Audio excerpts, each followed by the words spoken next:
Nice. Yeah.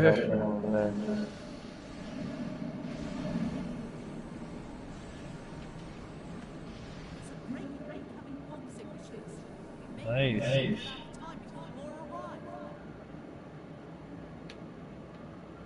I love having this booster thing. Mm-hmm.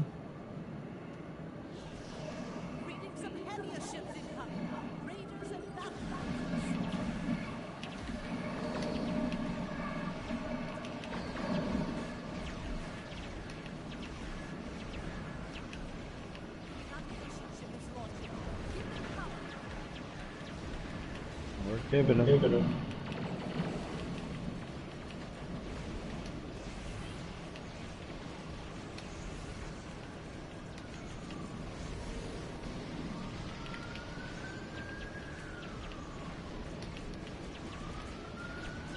Giving it all to God Captain.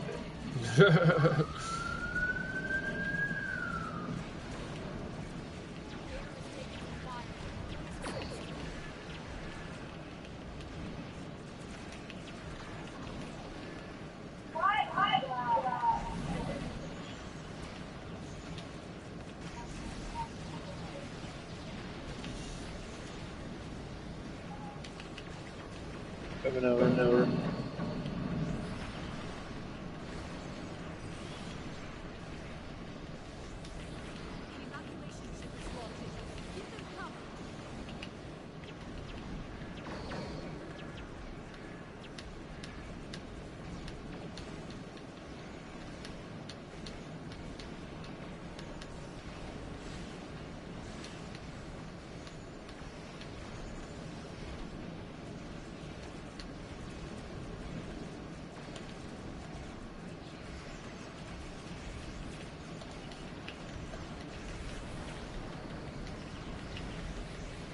He's fired.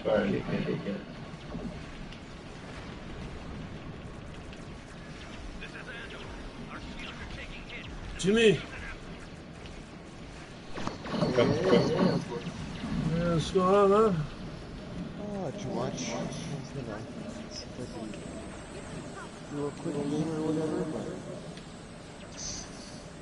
you doing some Oh, Star yeah. Trek right now? Yeah, I'm on the Star Trek right now.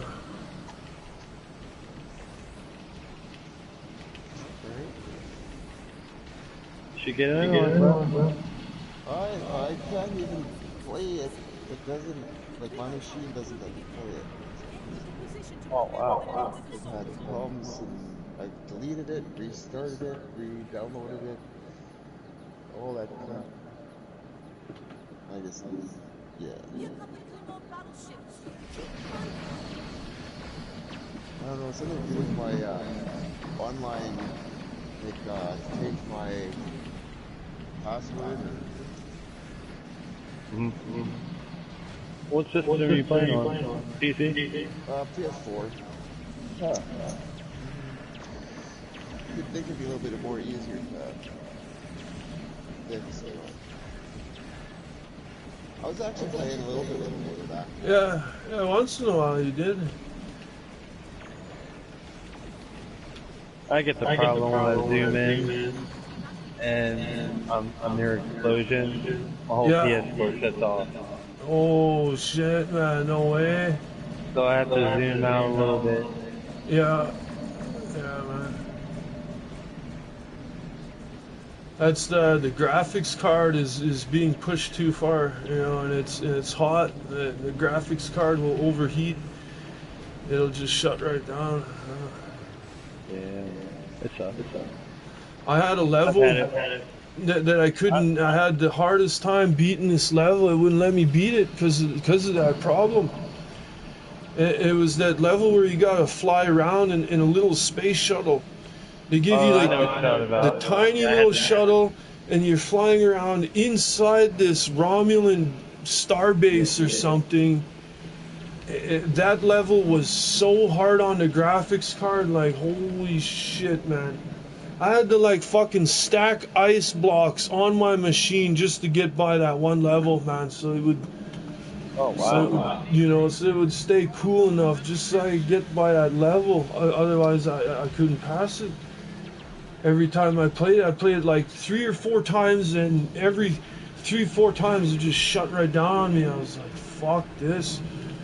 So Yeah, I got a bunch of ice out and like when I we first got had, quiet. Yeah. when we first had Warzone, that kept doing that too. Yeah, Warzone 1, man, is just You ever crazy play it hard on the longer than like system. 20 minutes? I had 5 blocks of ice on my machine, man, to keep Yeah, it cool enough to play that. And I Oh was wow. so, yeah, and about every hour and a half, I'd have to swap out some blocks and put some new fresh ones on it, you know? yeah. Yeah, just 'cause I was playing it that much and, Well, you'd hear trying to stream it. the fan kicking on your Oh, machine. yeah, It would just hear it rev up. yeah. It would be working right hard. Grab another one. So it must be there must be a programming thing that creates it to do that. Too much It's programming? too much graphics. Or no, going to the same time. Hmm. It was way too much graphics at once. And I knew it on Warzone too, like, and it was very strange. Like on Warzone, it was the menu screen. The menu itself at the beginning was the thing that was eating up, all the graphics and shit, man, overheating it. The menu Hmm. was crazy, man.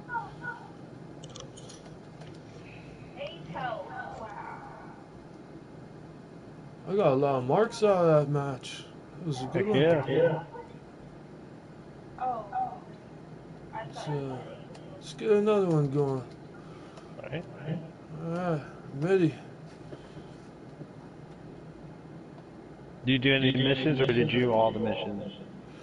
I think I did all the, well, for this character, I've done them all. Except the newest one, actually. I haven't done the newest one. Or did I? I did it with one of my characters. Can't remember which one I did it with. But yeah, all my other guys, I do have to play the new mission. Have you played the new mission? I don't think I have. Yeah, okay. Yeah, maybe we'll see if we can run that mission together. All right. Oh, going in. Here we go. Here we go. Engage. Yeah, I was watching the wrestling last night, Jimmy, if you're wondering where I was. Oh shit, yeah. I was Yeah, man. busy, man. Were you Like I busy said, last night? yeah, Ah, yeah. So I didn't do anything with anybody. I just ended up getting a bunch of stuff done with you.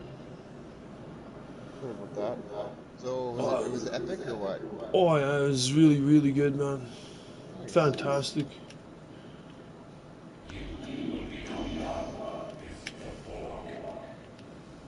Yeah, Sting was out there. Sting did some wrestling against Chris Jericho. Oh Yeah, shit. The whole retro. yeah. It was a big 5-man tag, or was it? No, it was 3-on-3. That's what it was. Sting and Darby Allin with they had Naito on their team, which is really awesome. Yeah, Tetsuya Naito is like the secret teammate for Sting, which is really cool. Because Chris Jericho and Naito, they wrestled each other in Japan over there before, and Naito beat him. Tetsuya Naito, he beat Chris Jericho. So at the 3-on-3 tag team, it was really good, man. Naito did most of the heavy lifting. Darby Allin took all the hits. And Sting ran interference when he was able and capable to. It was good. It's good to see, man. Kenny Omega versus Will Ospreay was the match of the night. hands down the best. It was just absolutely incredible match. Like there was blood like all over the place, man. Like wow, it was so good, man. Because they had this crazy match at Wrestle Kingdom, at Wrestle Kingdom this last year, which was just a couple months ago. It wasn't all that long ago, really. Just a couple months ago, they wrestled each other, Kenny Omega and Will Ospreay, and it was a brutal match at Wrestle Kingdom. And Will Ospreay, he talks about it and stuff, that he was very upset and disappointed with his performance at Wrestle Kingdom. He felt absolutely disgraced at his performance and how badly he got his fucking shit kicked in at Wrestle Kingdom. So he was coming back with a vengeance, man, like a major vengeance in this match, like.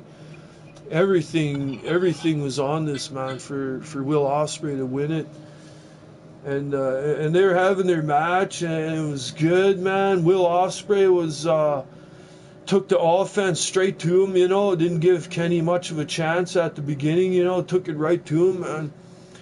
And he was like, I'm gonna bust you open, man, and he was fucking bashing his head into the announcer table and stuff, and into the safety rails and whatnot, and Kenny Omega didn't want to take the shots, eh? He was trying to resist it. Alright, let's grab another match here. Yeah, that Wrestle Kingdom's more real too, eh? Wrestle Kingdom, well that's New Japan Pro Wrestling over there. And Kenny Omega, he made like he made a guest appearance there at Wrestle Kingdom. He had been on recovery for something like 6 to 8 months because of his knee. He had major knee surgery, so he was out for like a very long time. And like his return match, his fucking debut return match, Wrestle Kingdom, against Will Ospreay at Wrestle Kingdom, and everybody was just like, holy shit, this is huge, this is big, man, and Will Ospreay was talking a lot of shit going into it, and so was Kenny Omega, and when it came right down to it, Kenny Omega, he busted him open at Wrestle Kingdom, and it was one of the sickest fucking moves, like, oh, it was sick to watch, man, like, holy shit.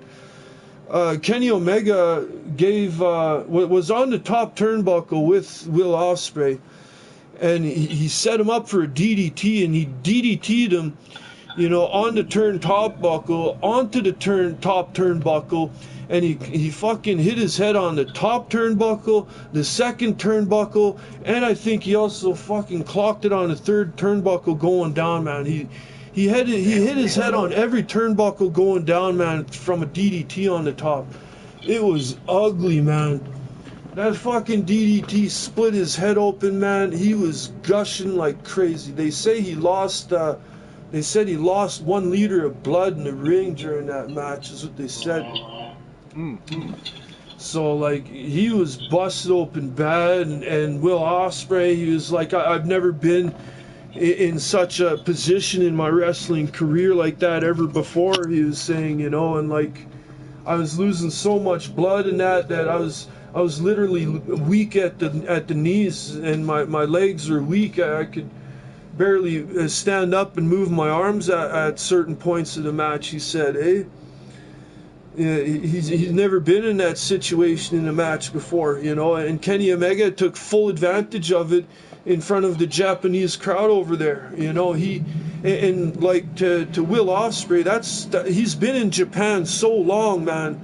That's his home, man. Like, that is his home crowd, man. That's his fans there, man, the Japanese audience, and he got his shit kicked in at Wrestle Kingdom by Kenny Omega. It was ugly. So he had so much to prove at Forbidden Door, that happened yesterday. Like, I knew that match was just going to be, like, over the top, man. Like, beyond anything either one of them have maybe ever done or put on before.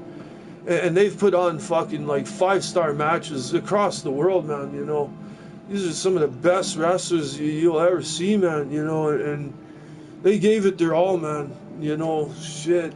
Kenny Omega didn't want to get busted open, man, and Will Ospreay started biting his hand and stuff, so he couldn't resist, and he bashed his head open, man. And then later on, Will Ospreay, you know, he hit Kenny Omega with his own finisher.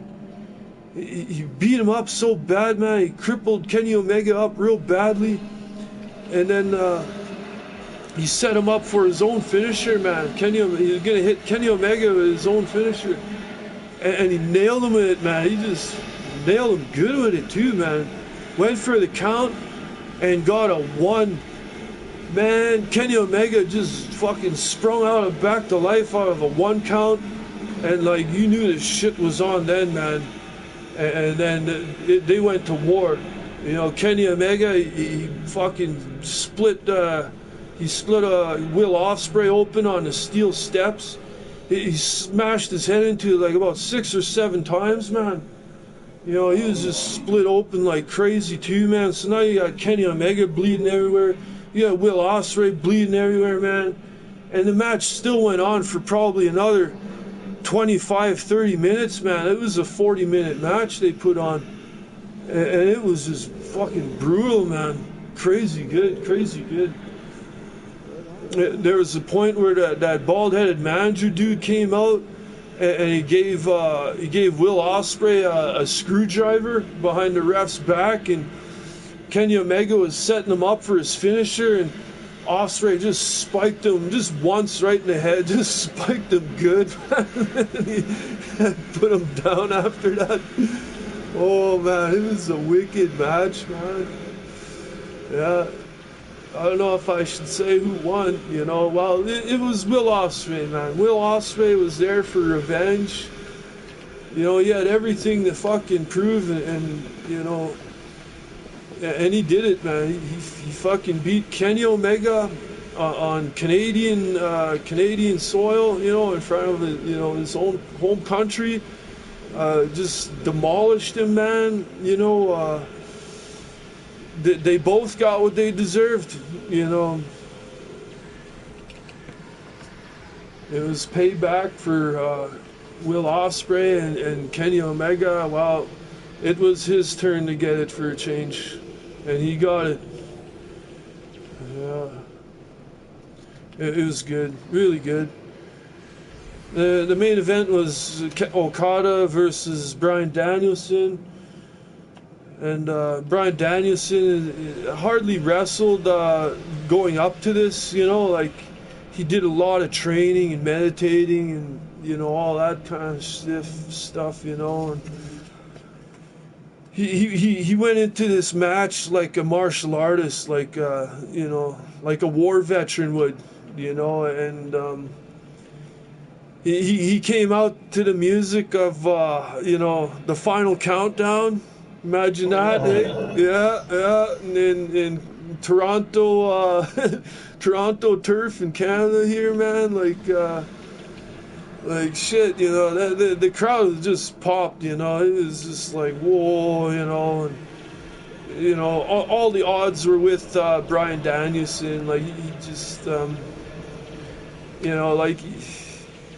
You'd think Okada would win, that he should win, but this is one of those strange times, odd times where it's just, you know, it was the crowd favorite had to win. You know, he had to do it for the home team, you know, kind of thing. You know, so he beat Kenny Omega, but it also costed him an arm. He broke in one of his arms and one of the bones in his forearm towards the end of the match. And he kept on wrestling. He kept on going, even with like a broken forearm, you know. So yeah, the night was fantastic. It was a great night, man. Really good. They had John Moxley's team against Eddie Kingston's team, and that was a crazy match too. That was the 5-on-5, I think it was. And John Moxley and Eddie Kingston, they just chopped the hell out of each other, man. They gave each other so many chops, man. I think their chests were just about split open, man. They were almost bleeding out their chests, man, from all the chops they gave each other. It was craziness, man. Yeah, it was a really, really good pay-per-view. If you got Android, Jimmy, it was free on the Android. You might be able to catch the replay on it. What was the date? Was what? It was yesterday. It came on yesterday. Forbidden Door. Yeah, maybe I'll take a look. Fine. You better, man. You should. You know, I got some magic mushrooms if you want to take some and watch it. You know. Nice. That's the ticket, man. Where'd you score those? Well, my dealer had some, you know, so he didn't really have any to sell. Like, you know, he more or less sold all the mushrooms he planned on selling, but you know, I really twisted his arm. I was like, come on, man, I know you got some somewhere. Come on, man. You had so much mushrooms. Don't tell me you don't have any more left. You had fucking like 3 or 4 ounces of fucking, he had like a QP of this shit, man, you know? Hey, check this out. You bought over a QP of this shit. He had a garbage bag full, bro. Yeah, that's what I mean, man. Buddy had a garbage bag full. It was a fucking huge ass QP he had, man. Yeah, man, it was like a giant fucking pillowcase completely stuffed with mushrooms of like 3 or 4 different kinds. Might have been 5 different kinds. Have you ever had purple? Yeah, the Hawaiian ones were the best ones, man. The Hawaiian ones were just so intense, man. We had these purple ones. They were almost black. Almost like they were just Yeah. dark purple. I had a really good. Buddy was like, we took them, man, and then all of a sudden, Buddy comes in and he's like, "Oh man, those are black. Like those are bad. Those are crazy, right?" And then that was just when the trip hit, man. Oh, dude. Oh no. I was like, "You're gonna die." Am I gonna die? What's gonna happen to me? Oh, that's the worst thing, man. Oh, it was bad. It's all about the frame of mind you're in when you do those. Yeah. Oh, for sure. But then, It he's really like, "Oh is. wait, you're okay. You're okay." But it was just that last moment of just like really Yeah. thinking about Yeah. that. Yeah. Well, that's why I wanted them for the wrestling, because I knew it was going to be a fantastic show, and like, you know, when you're going to experience something really awesome and great like that, that's like the only time you should ever do mushrooms. You know, I'm serious, man. You know, it's not a thing you do every fucking month or whenever, man. You do that once in a blue moon, man. You know. But that was one of those special occasions, man, you know. Yeah. See, I had to bug Buddy. I'm like, come on, man, you got some. I know you got some somewhere. He starts digging around. He was trying to talk me into doing peyote. Oh yeah, don't do that.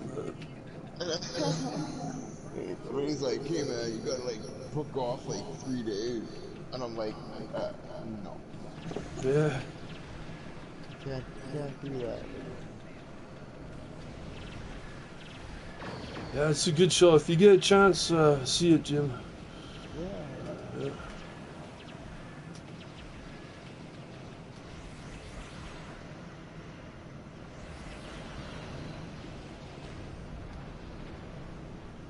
These are little good things.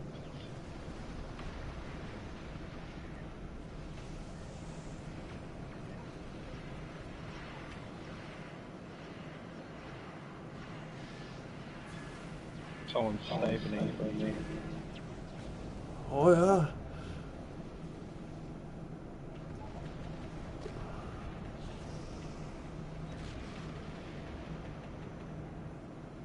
Out here.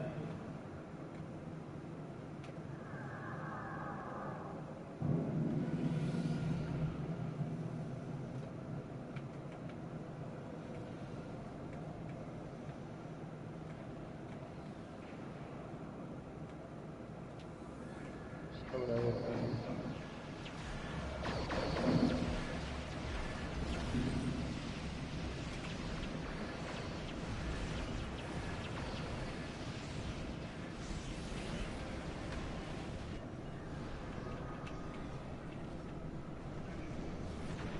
My ship might die. Oh, it's 1%. Oh, it died. Died. Yeah, it should be fine. I was gonna try and repair it, but it was too late.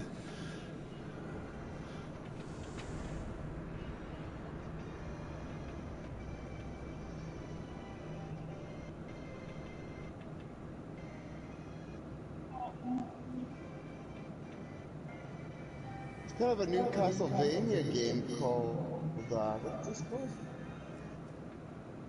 A new one? Scaled and Surfer. What? Yeah.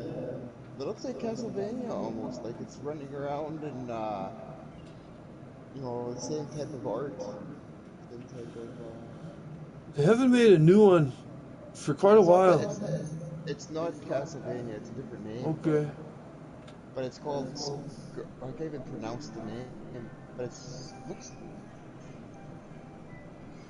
I have a feeling they might make a new one. You know, I have this feeling that for PS5, PlayStation 5 is out now, and I think they're gonna make a new Castlevania just because of it. well, as I said, this looks exactly like it. I don't know what to expect, but it should be good. Castlevania, they're always good.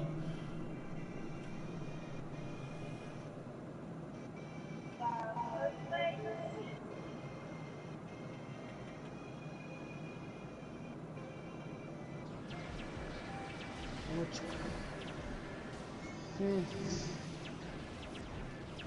Thoughtful and Surfer. A super. Oh, nice. Someone's got a mycelial rift. Yeah. It's halfway gone, bro.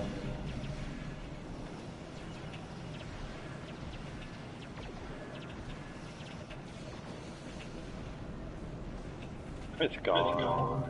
It's Yeah. gone.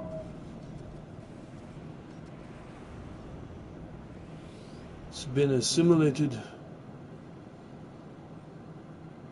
Uh-huh. That thing's crazy. Can you imagine fighting a assimilated fucking ship like that? Oh my god. Yeah, that'd be crazy to try and fight that thing, man. Now what do we have to do? Not much. There's, I think some escape pods that might show up, and I don't know, we shoot some of them, Okay. let some of them go, the escape shuttles. But we're Coming practically back. finished. There's like 1 minute left. There he is. They're fast. Those little devils are fast.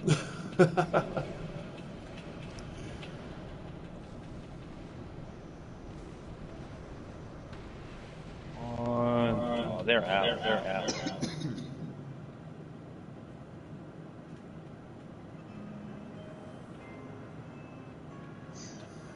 Got one.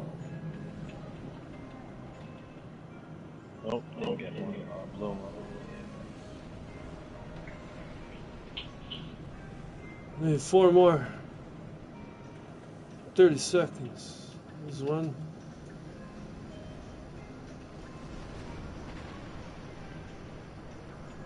Oh, I was almost killing him.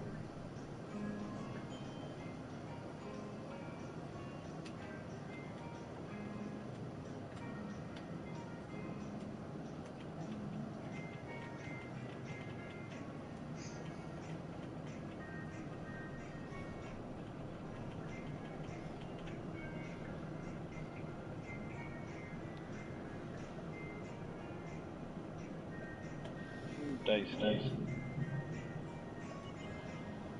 Yeah. Alright. We're out of here. Yeah.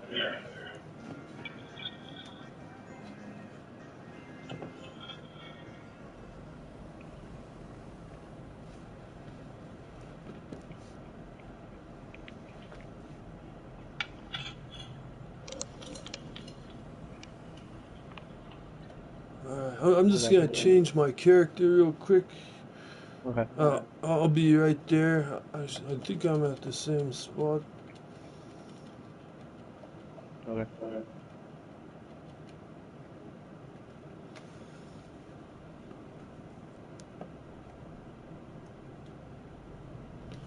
Yeah, alright.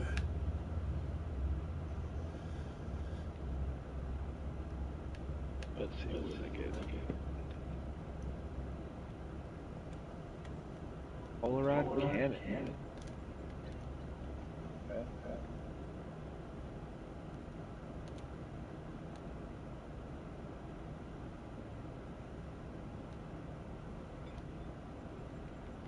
Cat thing.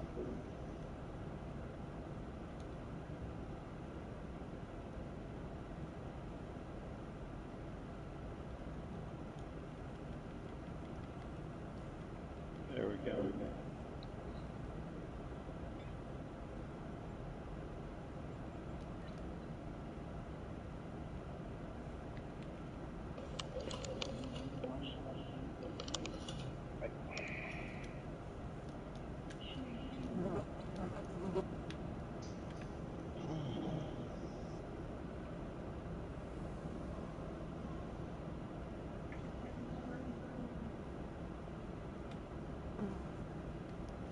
Yeah, I'm at the shipyard.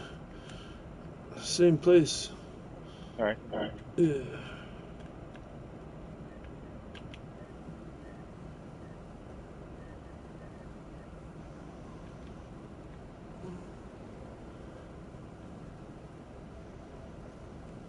Was thinking maybe we'd do this, the new episode. All right. Give me like 20 minutes. I gotta do something. Yeah, alright.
Wrestling's coming to the city here too. You thinking of going to it?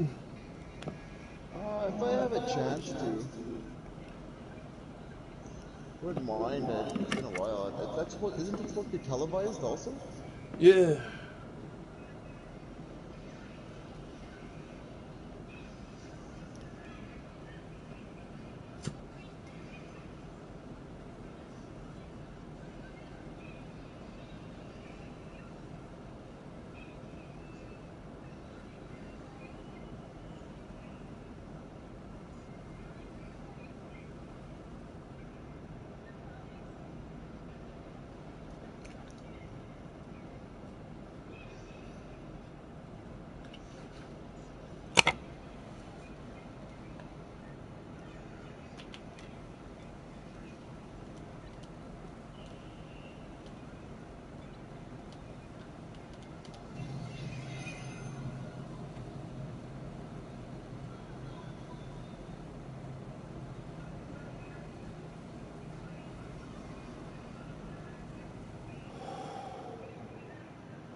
Listen up.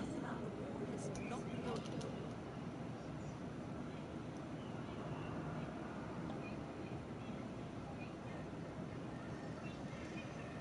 Man, a lot of knockoff games lately. Like this one here looks like Street Fighter almost. And it's called JoJo's Bizarre Adventure. Really?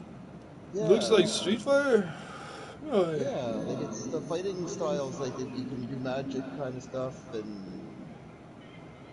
or like a lot of like it's just kicks and punches, Here and they then it's come. like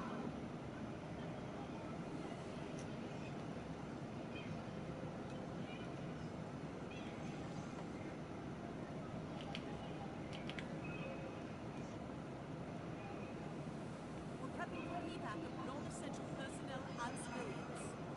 KO.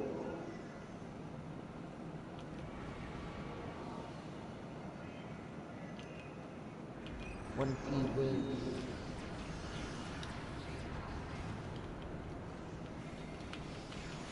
Did you hear the music? Yeah.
There's a break in incoming warp signatures.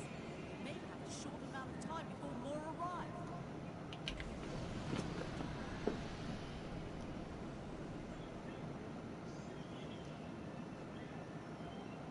Reading some heavier ships incoming.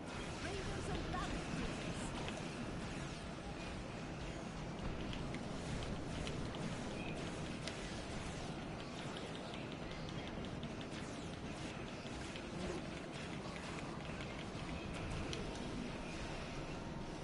The navigation ship is launching. Give them cover.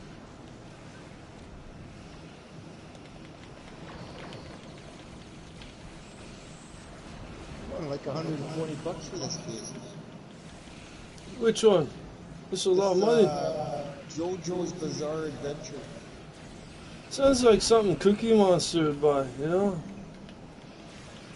Something just to spend money on. Yeah. Yeah.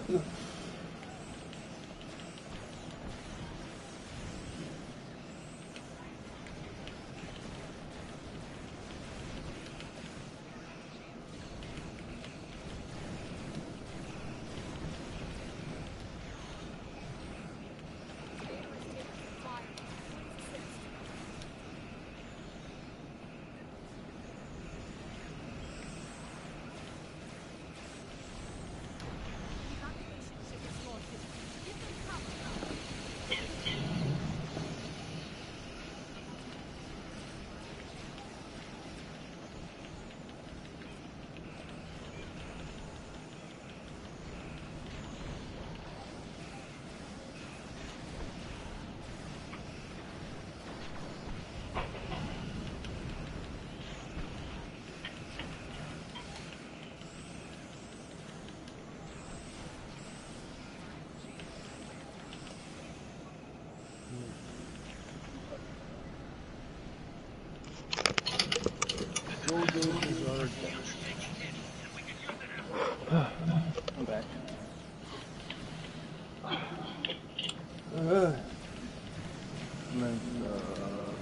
should be alright.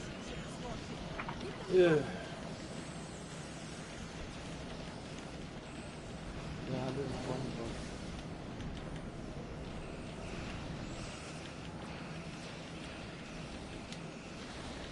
The Klingons are regrouping again.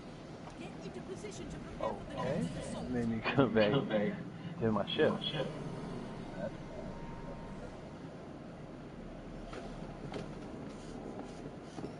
Here come the Klingon battleships. Keep fighting. Learn that talk. What's the talk?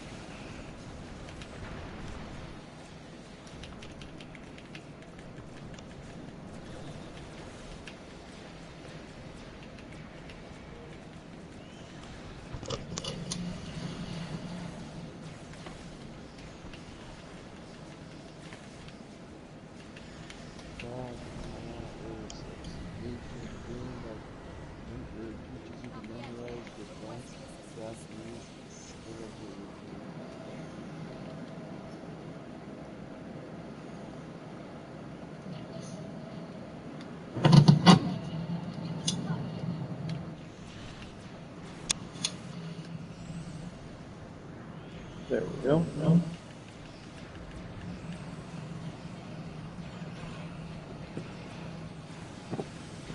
I'm back.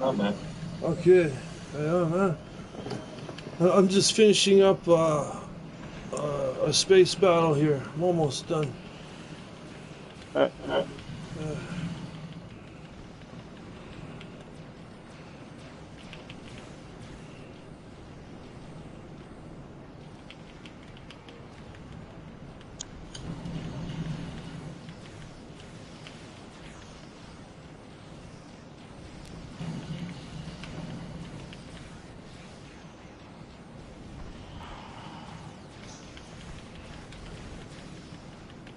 Andorian. My first game. What the latest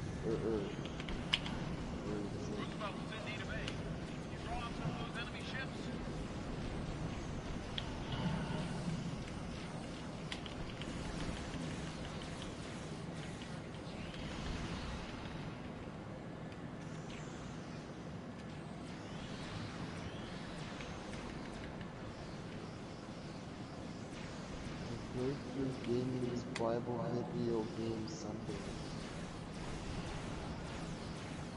Don't touch each other. Don't. Yeah. I thought about touching each other. That's kind of stuff I guess that game would be about it. Yeah. Bible Sunday games.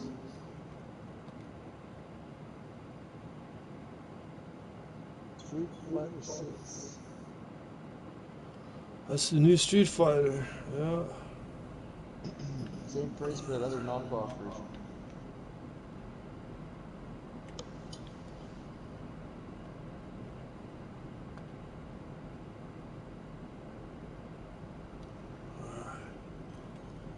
Cobra Commander, is that you?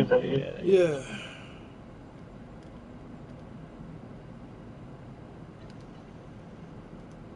There you go. See if we can. I'm gonna. Let me transwarp. Okay, I'm gonna. It's letting me transwarp to mission starting location. Okay. What mission? Which one? The last one, the newest one they added.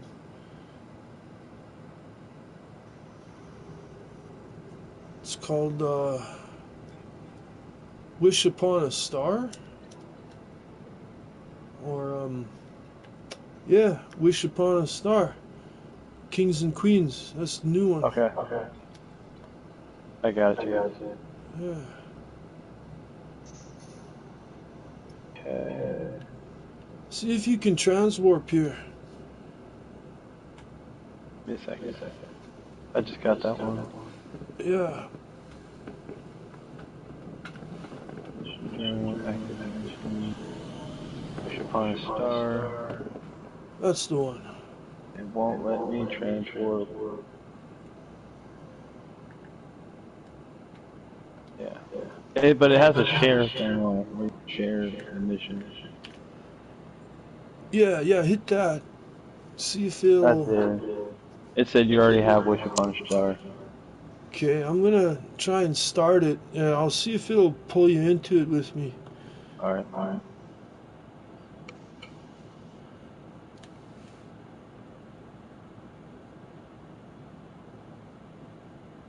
Alright, guys, have a great night, eh? Are you Okay, too, Jimmy. bro? Yeah, good seeing you, bud. Nice Maybe I'll meeting catch you you. tomorrow, you know? Yeah, I'll see you. Because it might be raining tomorrow. If it's raining, come swing by. Oh, I gotta go to my daughter's graduation tomorrow afternoon. Oh, I work in the morning and then I go to my daughter's grad, so I'm not sure if we're gonna do other stuff after that. right. Oh, okay. Well, have a good day at the grad, you know. Wish your daughter the best and all that for me, and say hi to all the buddies. Yeah, for sure, man. All Alright, right. guys, have a good night. Later. We are about to commence work on a most important operation. An attempt to revitalize the Are Nakuru you Tower, seeing this? one of the finest vessels in the No, I'm world. not. Guide our efforts today. Let me see if I can. Guide us Still to trying to do that. success. Still has me as friends in unlikely To see you, places. my friend. Thank you. Indeed. Let's go. An Missions, operation mission will commence journal. now. All hands, prepare to deploy the stellar It won't let me regeneration make it as system. primary either. It's time to heal the star. Let me see if it's in the PVE thing. No. I'm by the. Where am I? There it is. There we go. I'm transporting. Oh, okay. There you go. That'll do it. That should fix it.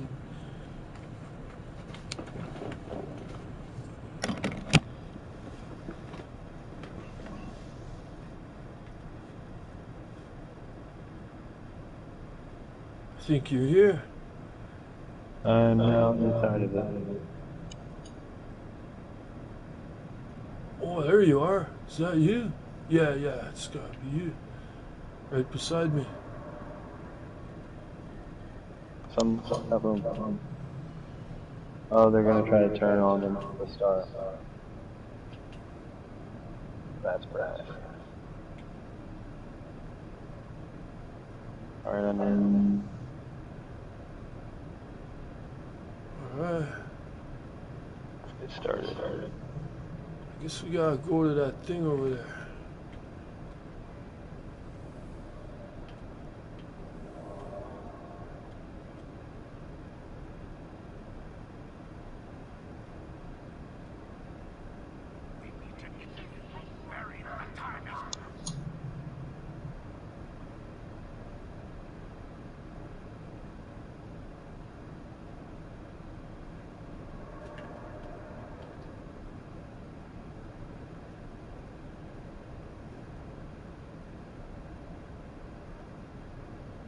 Alright, let's do this.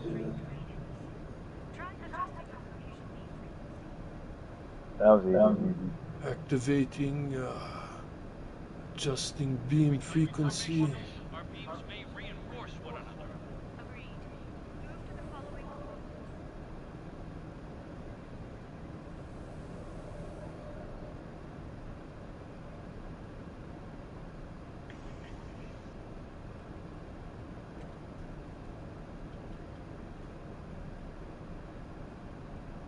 You've reached the new coordinates. Deploy from there. Once you've redeployed, you'll need to adjust the frequency again.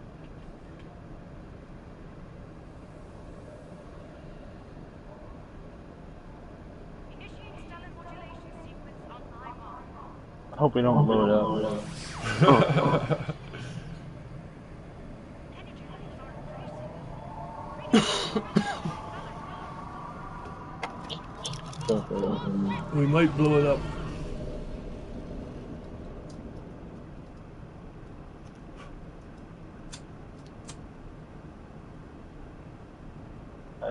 I'm deactivating.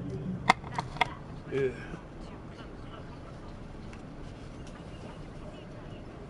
Are you mad? Do you think we will sit by idly while your incompetent ruins our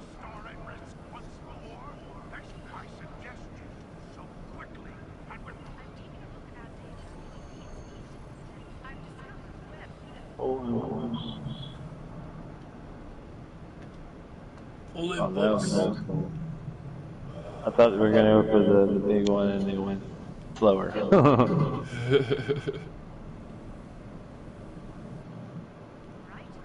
believe it's time to get to the bottom of this. The administrator. Some of the asteroids nearby are emitting an unusual Like the tail of a comet. It's marked as an asteroid in the stellar registry. No mention of reactive properties. So, say nothing, different behavior. Sounds like we're on the right track.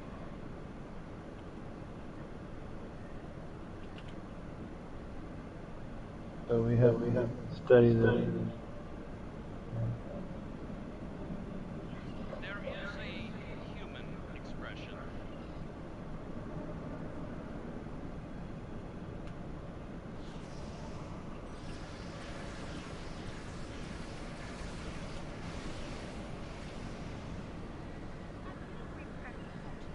There are more. The Nakul have tagged the next asteroid for future mining operations. Under the circumstances, I'm being will agree that it's lost. I certainly hope so, ma'am. I'd prefer not to incur their wrath today.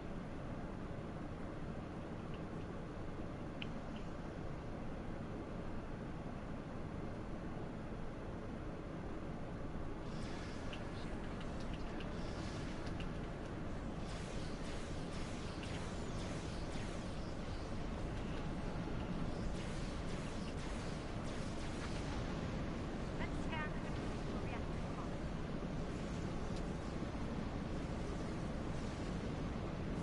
That's infantry. Scanning our little cracked vehicle now. I'm about to crack another egg. Remember, I do not want to be holding on to Lady B. Oh, so The Nakul have detected our weapons fire, Em. They are understandably curious. update them on our activities here, Captain. Leave nothing out.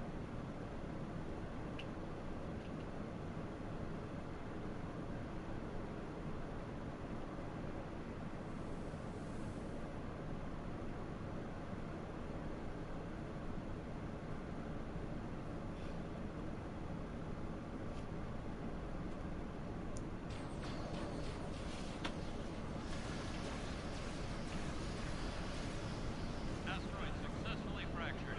Begin Nice. scan now. It's a match. Very good. The match for what? Oh, this thing. Oh, this thing.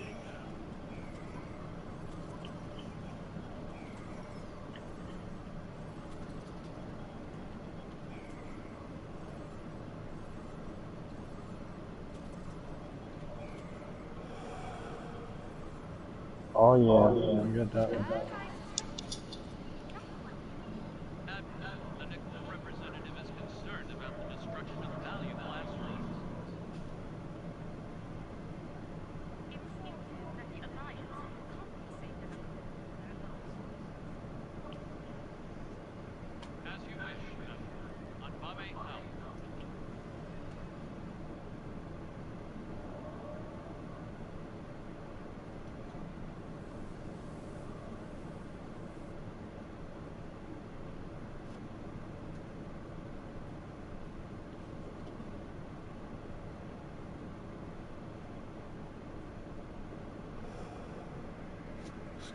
Yeah. Oh, well, these again. Wait for him.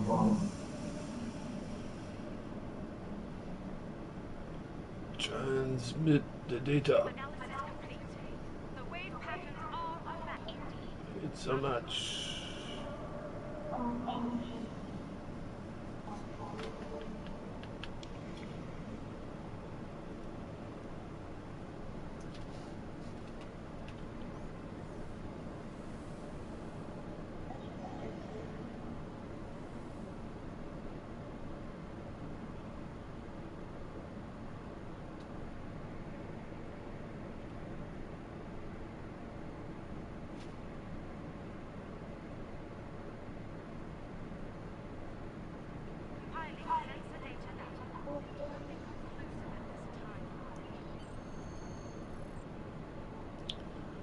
Set course to the wave. Yeah.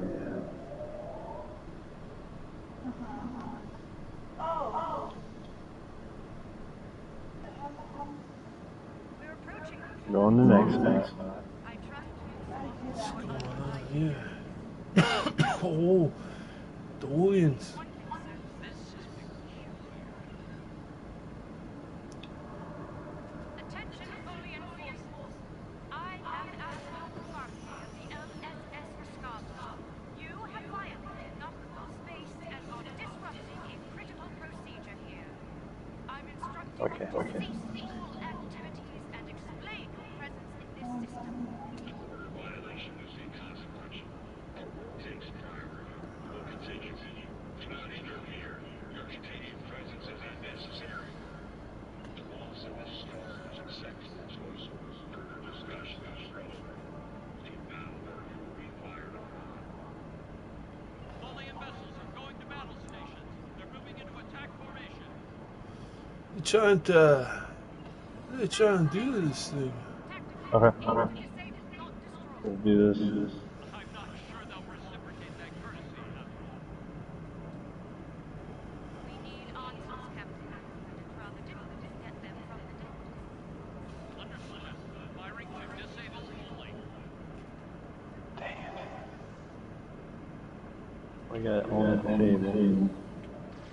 We'll see about that.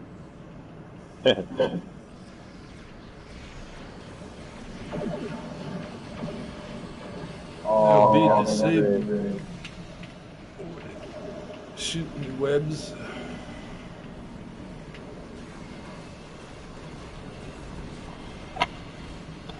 They couldn't do no. Not with all the damn blue guys, yeah.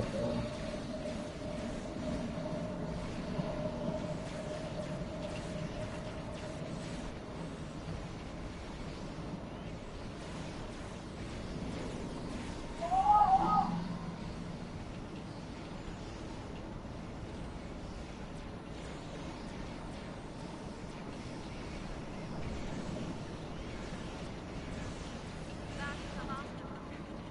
Now, maybe we can get some answers.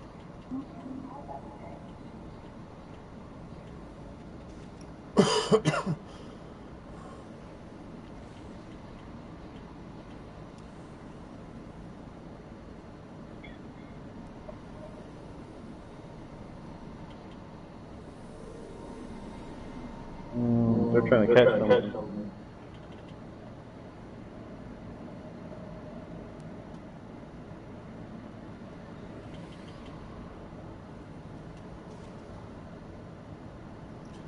Discuss the options. Go What's inside figure. that thing? Like there's something in there. The source of the multiphasic waves lies within the Tholian energy lattice. Oh, Oh, we get a choice. Accelerating the decay of the nocturnal stars. we got a choice? Which one? Yeah, it says this could be dangerous, Admiral. Tholians don't like anybody guess. If they raise their shields, we could be trapped over there. I believe a boarding action. And it's green. Let's grab the green one. Web generator on board the flagship to stop the procedure. I've sent transporter coordinates. Prepare your away team for action and accept the risk. Alright, What matters most Let's do this. beaming over. I'm ready.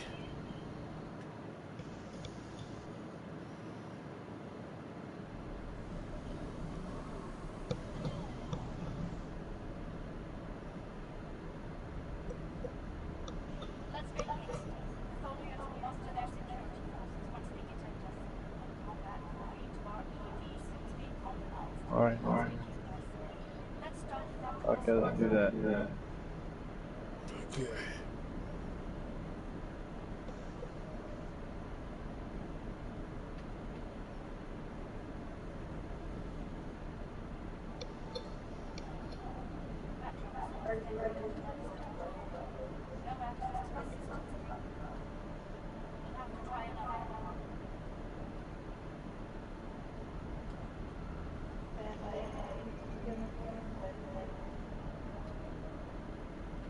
This is a better than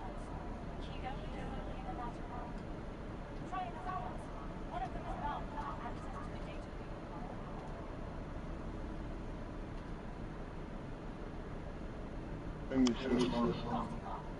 Gather what information we can before the funding locks out of the system. Alright, yeah. Discuss ship layout. Right so. As an entity, the engineering node is through that door and down the line.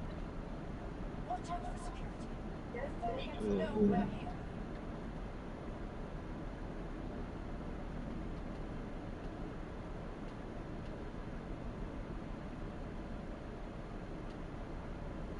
Wish I could bring my dogs, I can't. In the radiation zone? I think not.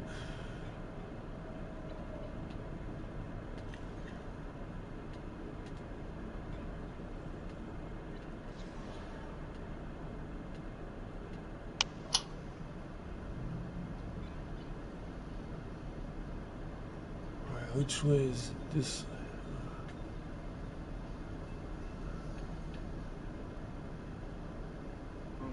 Security ahead. Neutralize them so we can access the computers in this node. But if they're, oh, they come straight at us. Spiders.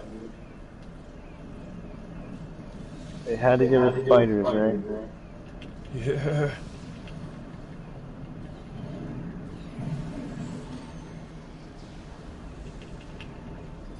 Well, they bring each other back up.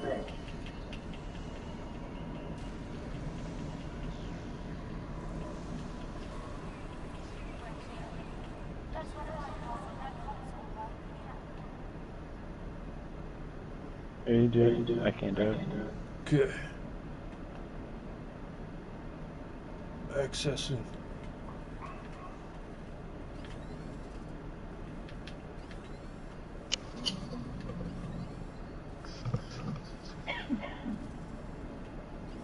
Oh, man.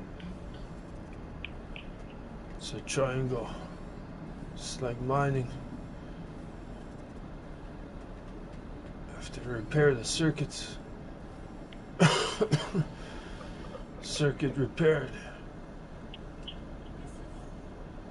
There are two spinnerets shut unfortunately now. Wait, I'd like to access the astronaut. Find more data on the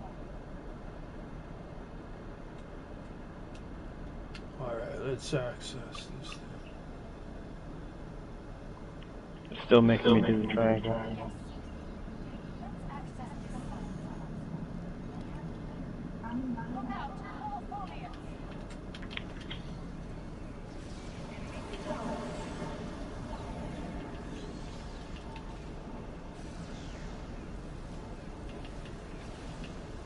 I was saying, let's access this console. They provide some key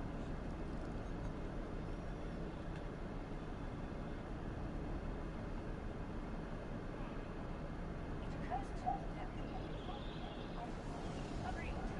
But I have an idea. Let's proceed to the security room and unlock the doors to the web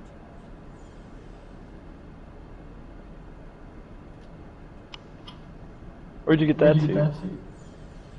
It came out of a lockbox, believe it or not. Oh, nice. Yeah, I was hoping to get something good, and well, I don't know.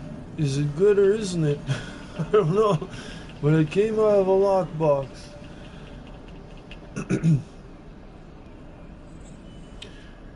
It's called the Max Rated Environmental Suit 32nd Century. So like this thing's like from the future. It's like from 1,000 years in the future, or something like that. It's max rated suit, so like I don't really know what it really does.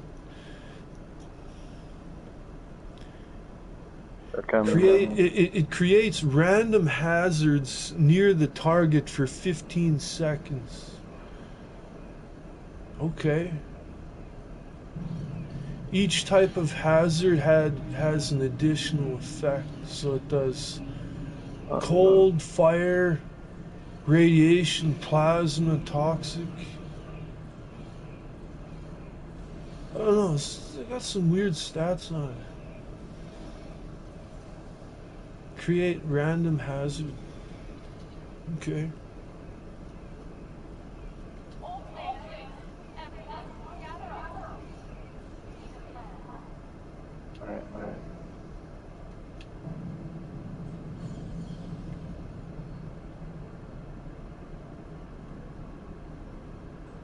I have this, what's it called? It's Citron Jolt. Which one? It's, oh shit.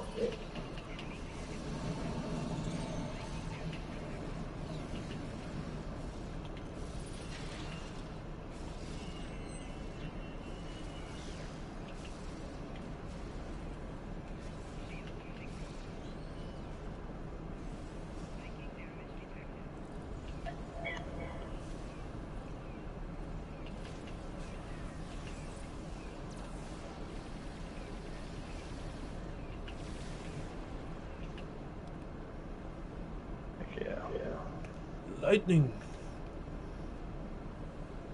Yeah. More of them.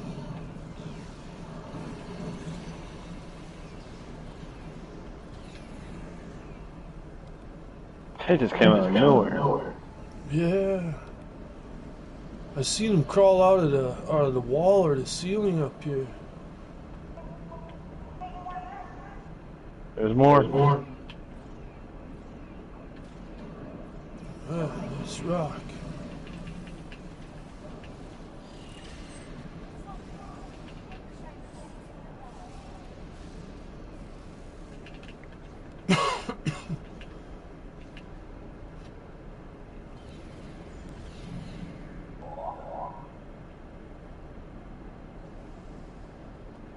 Security mine.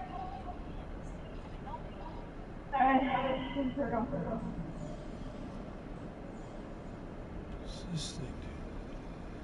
Unlock the door.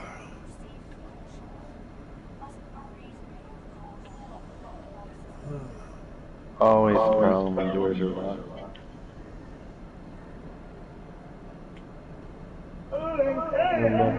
Left first.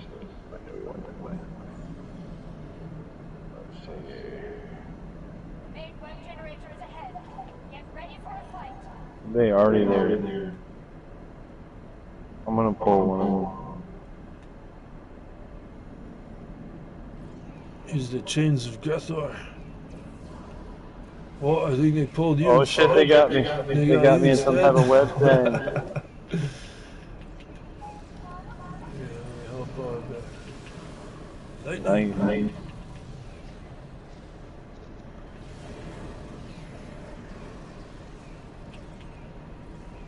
Oh, I gotta turn this on. Hazard test environment.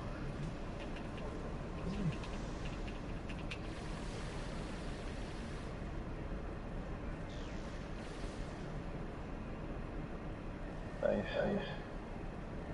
You know there's gonna be more than one come at us too. That's what I'm thinking, man. Yeah. That easy. We gotta discuss Good. Go down. Okay. We gotta kill both spinners wherever they're at. There's one on the, I'm gonna go for the one on the right. Okay.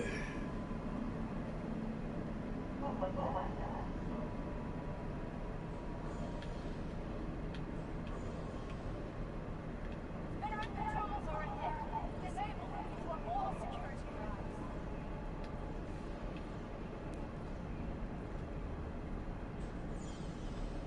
There's a big one in there. The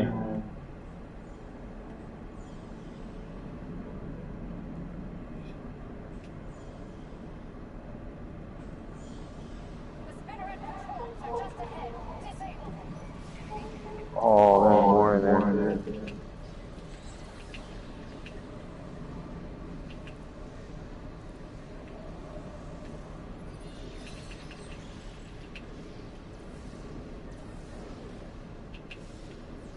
Oh, no web.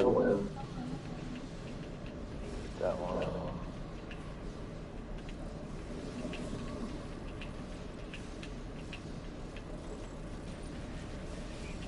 That's one spinner right over.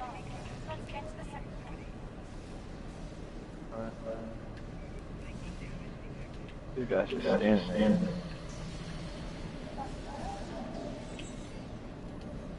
Back along. Oh my god, you're over. You don't see my ass! Oh my god.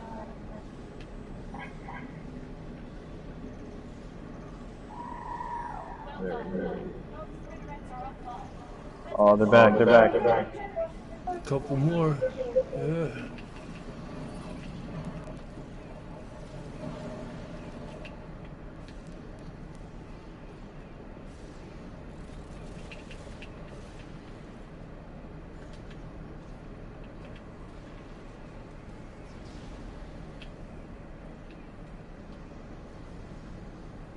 Oh yeah. Oh yeah. Oh, there's more coming. Okay, what do we do now? Oh, we gotta go back this way.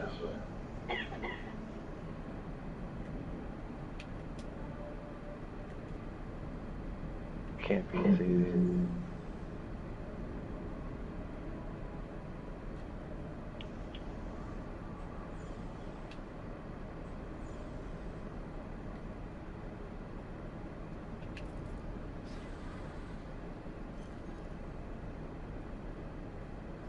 This is it. Should be it. One over here. Stable projector. Bam, bam.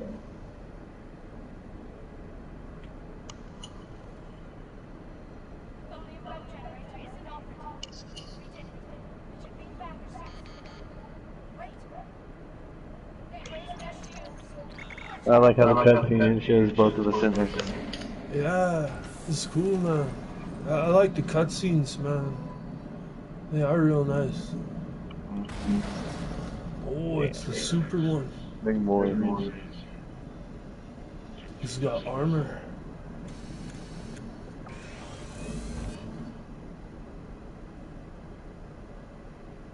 He said, our insanity dreamed them all.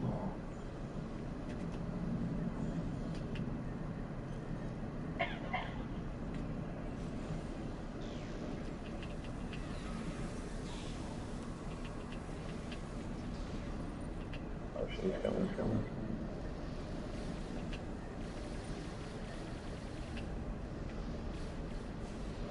He's gone.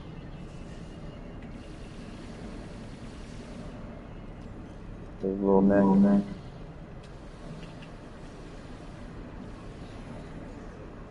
Cease hostilities. Mm-hmm. Don't trust you.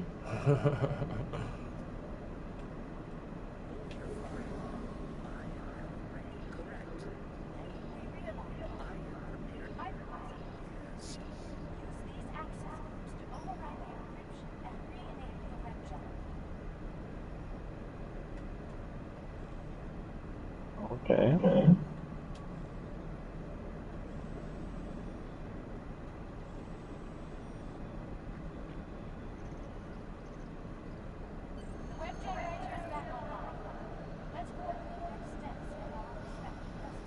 Let's continue the mission. Yeah, be back to the ship again. Accept. We made it. Going back. That whole time my inventory's been full. Yeah, good thing you brought that up. Because mine is too. Gotta make some room. Get this. Get this.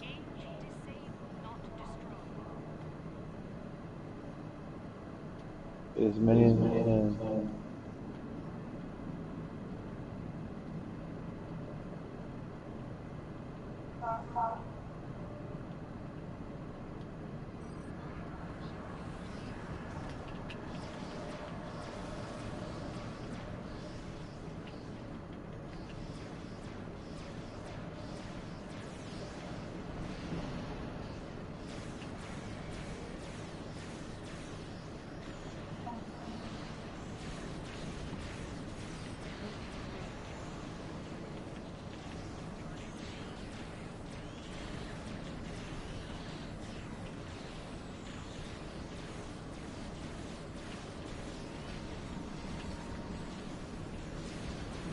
Any more left?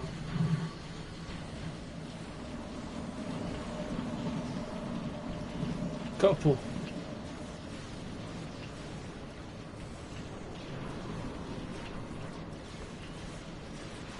Look at that crazy web. Holy. Yeah.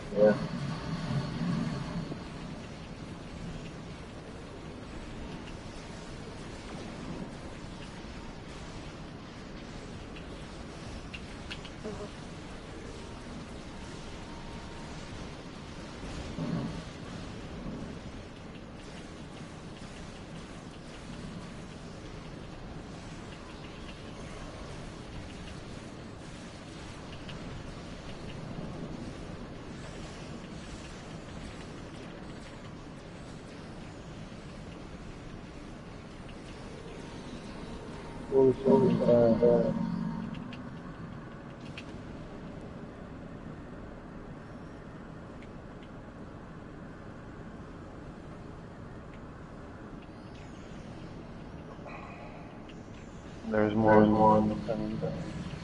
The other side.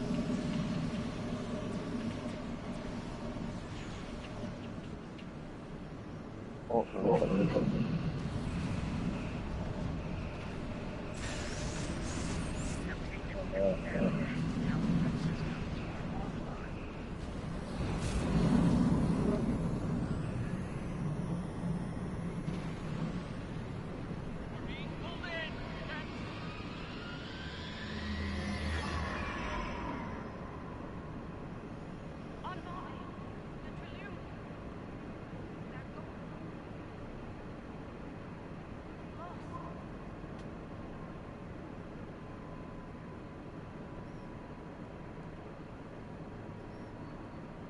Oh, shit. Our web generator is offline, and we've suffered critical damage. If we don't seal the vortex soon, we may not get another chance. The vortex. Right. I have sent this abnormal work. Deploy the stitching probes at the designated fuel. Need to energize the web soon in order to save the default star. Place the stitching probes quickly, then energize the web.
base remains closed, and our forces will be returning to Lothian space shortly. As a people, it will not be easy, to be sure, but very good.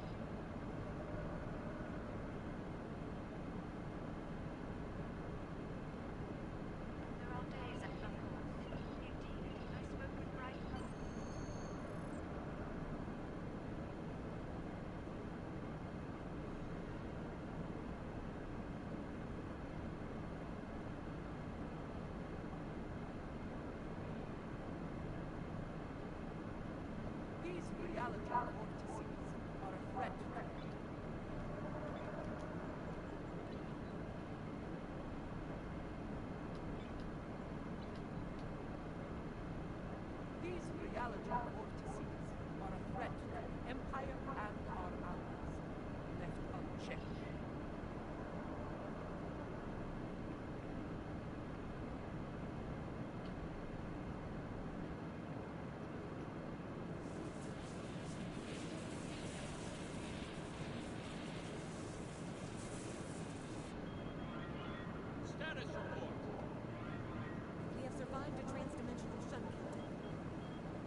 did you think you had destroyed me?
Oh. Hey.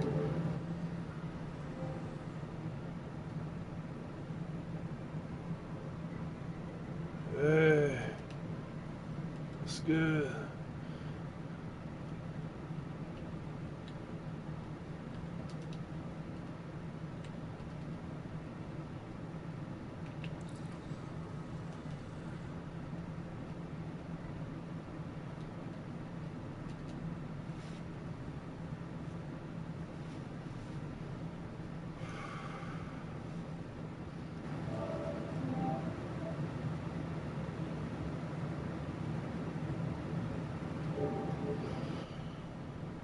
Oh, man, I don't know.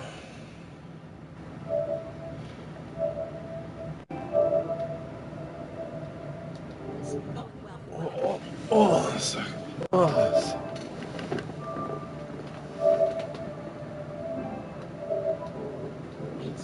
man, hey, what's up, man? Yeah, I don't have a PS5, so I can't really speak for whether a PS5 is a big upgrade or not.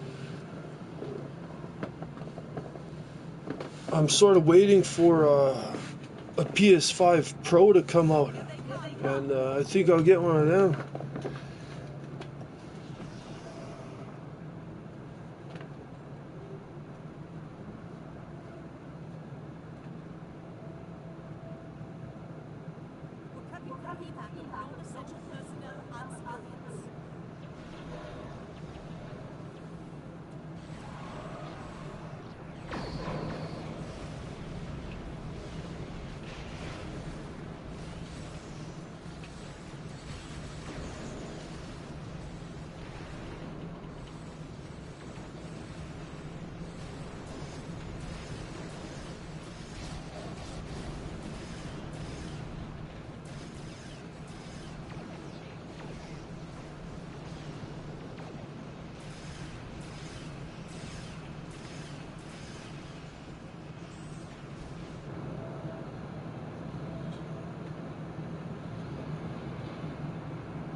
Cool, cool. Yeah, man. Yeah, all I've got is a PS4, and I'm doing the best I can with a PS4, streaming and all.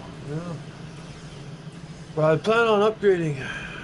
I want to get a PC, something like some kind of streaming monster, a monster of a PC that can stream and do everything. Yeah. I just gotta go out and get it. That's the thing. It's not that simple.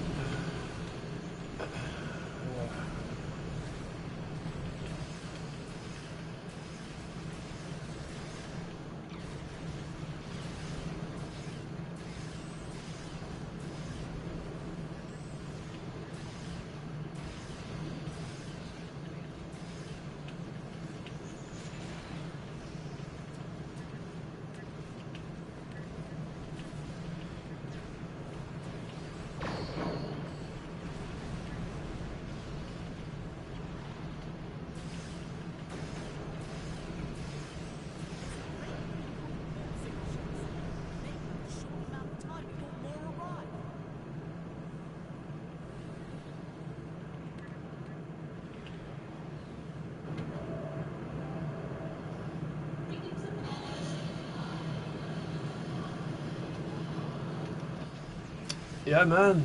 Yeah, I'm hoping so, man.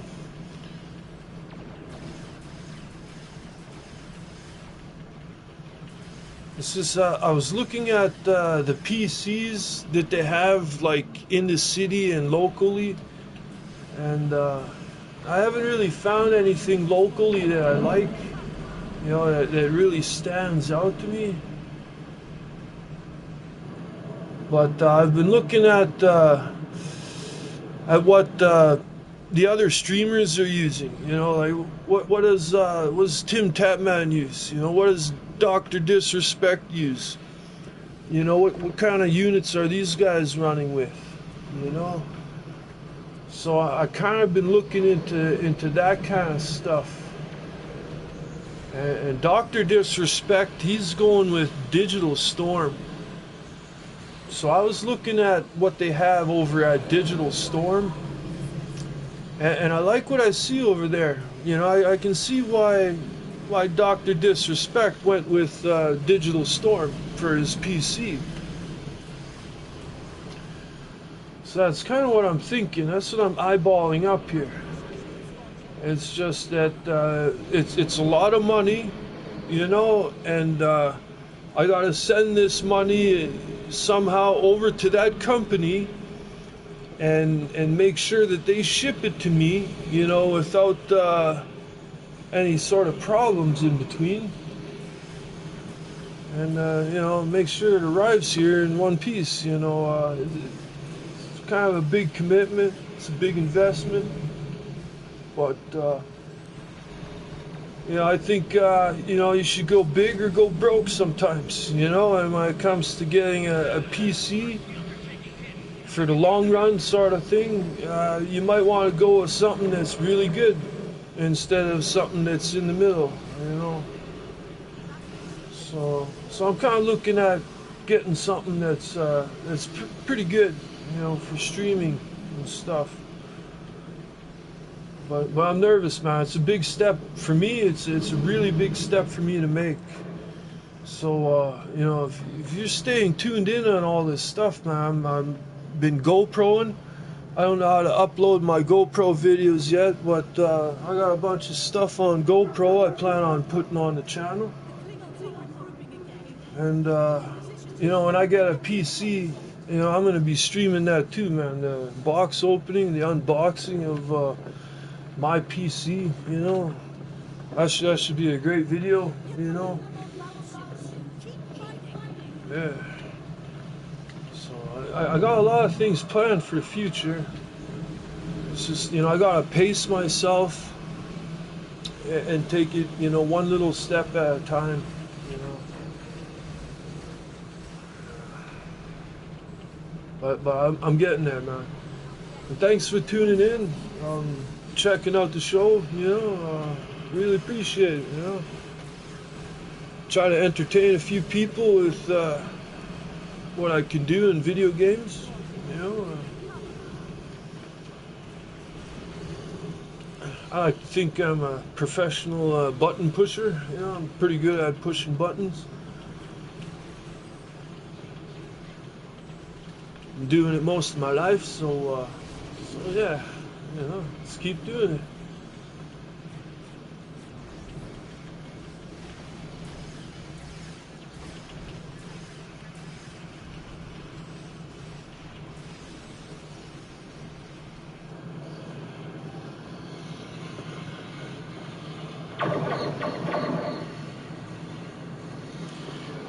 Yeah, you're absolutely right.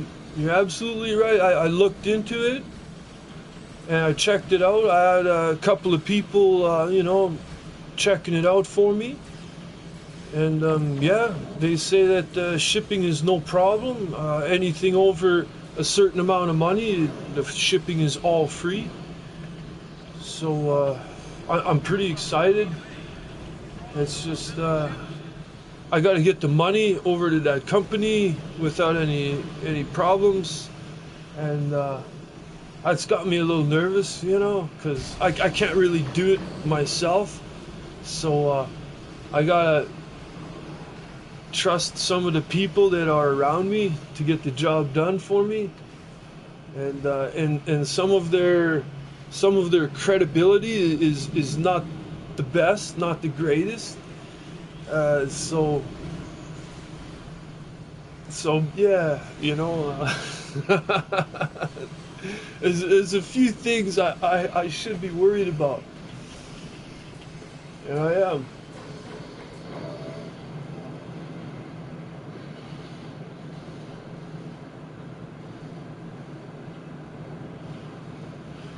Oh man, when you bring up speed running, you know what? I got plans. I got big plans for that, man. It's gonna be a surprise, and I don't really want to talk or reveal too much about it, you know, until I get a PC. But I've got something special in mind for speed running, man. As soon as I get my PC, Oh man, man, I'm gonna blow the world apart, man, with my stuff, man, my skills, what I can do, man. Damn. I was talking to one of my buddies about this already, and I think he's all for me for it and all this stuff. And yeah, it's gonna be killer, man. I'm gonna be speed running something that nobody else has really ever been speed running before, you know, and it's gonna be out of this world, man.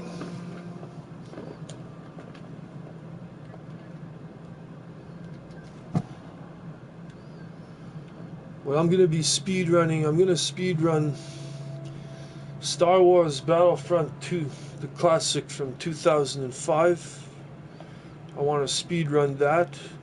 I'm gonna speed run not the campaign or any of that stuff. I want to speed run the Jedi map, the assault map. I'm gonna speed run that, man. And I'm gonna put on a show for people like they have never ever seen before, man. I'm a real Jedi master when it comes to that stuff.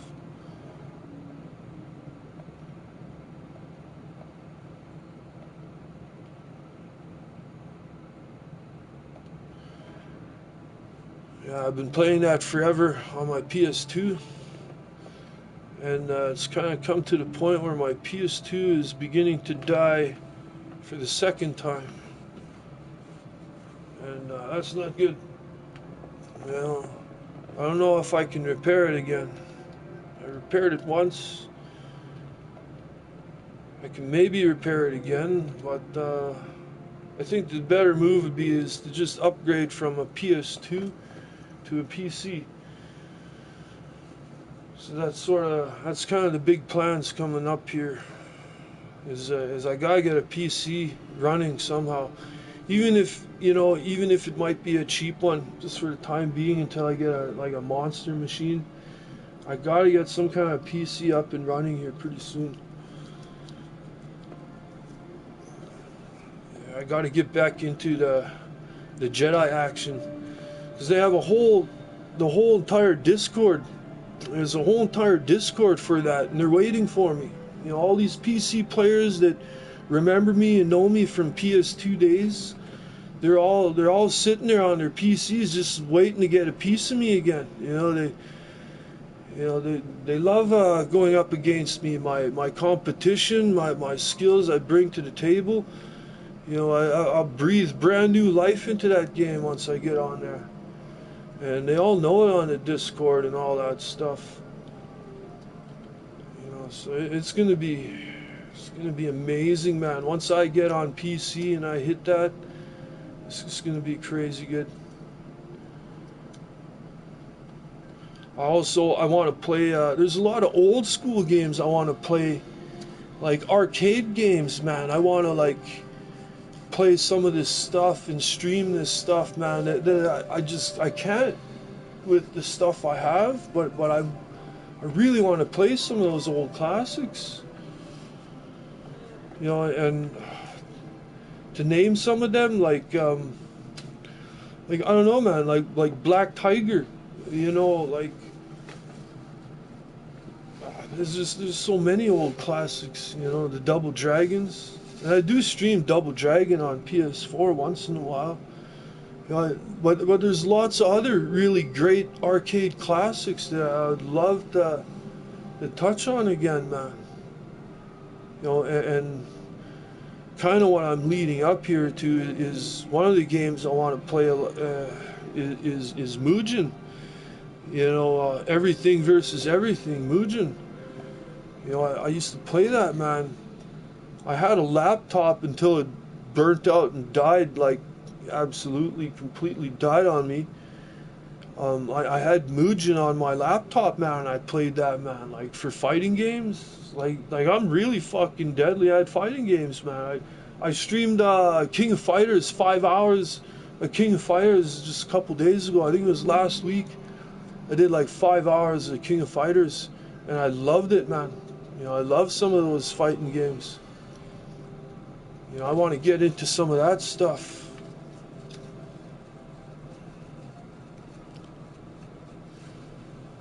Yeah, man, it's gonna be awesome once I get things going. Galaga, yeah, imagine that Galaga. Yeah, I played Galaga.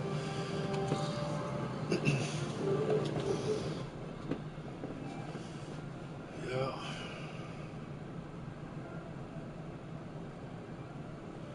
You know, I used to play a lot of 1943, the Battle of Midway, or is it 1942? I think it's 1943, Battle of Midway. You know, I used to play that a lot. You know, that was a good one I liked.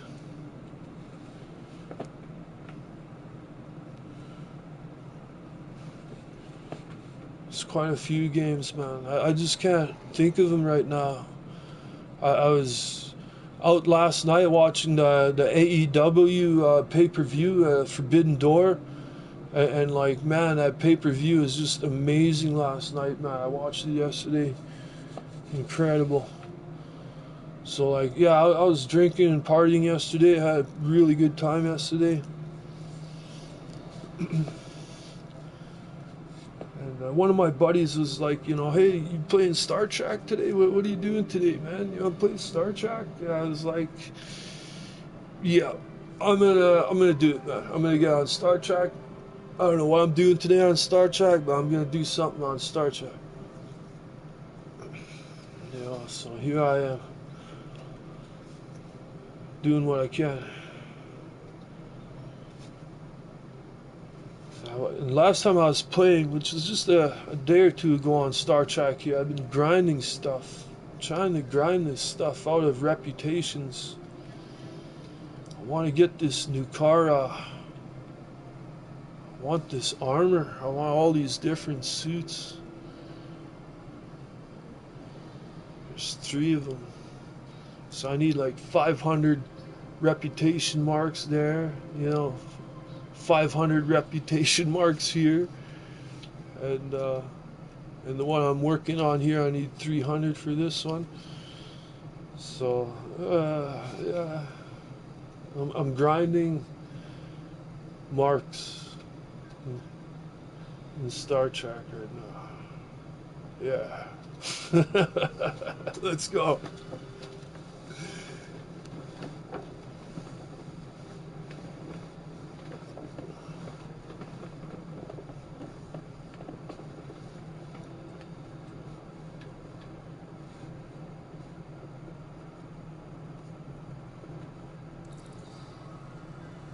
I might do this mission after a little while.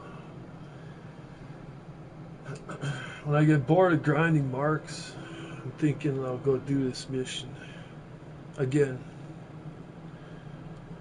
Did it twice already, but this guy hasn't done it. So I might do this one again in a little bit.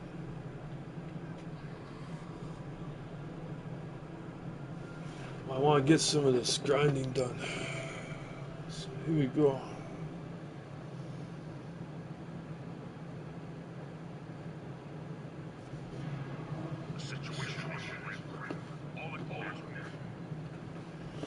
This is a good map, actually. It'll be done in like 5 minutes, maybe 10.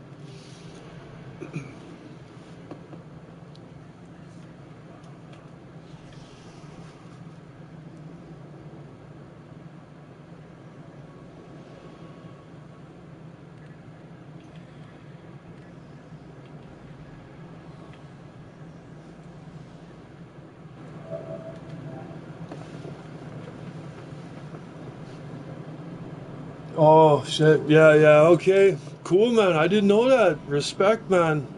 That's some heavy respect, man. Anybody that does speed running, any gamer that speed runs anything has skills. You know, straight up, man. You know, those guys, they have skills, man.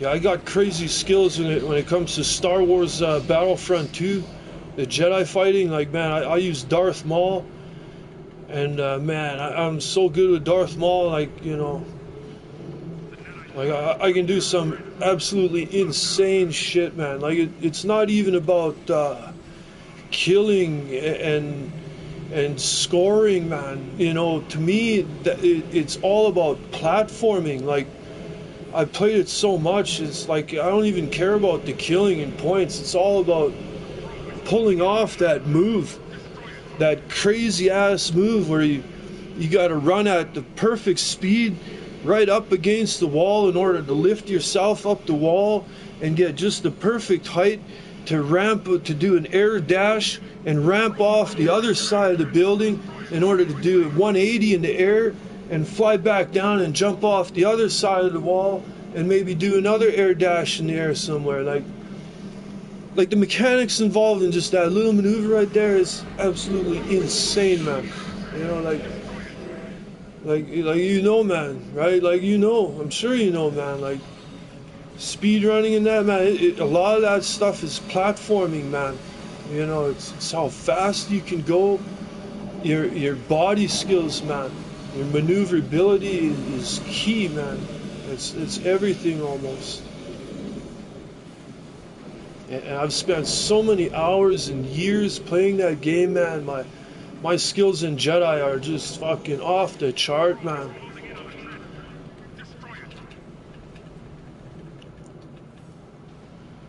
But like, I can't stream a PS2, you know. Like, I've tried, and I kind of done it here and there, where I turn my stream on the PS4 going, and then I make the screen as big as I can, and then I zoom in my little camera onto the screen, and then I change channels over to my Star Wars channel, and I try my best to stream stuff like that off my PS2 onto my PS4.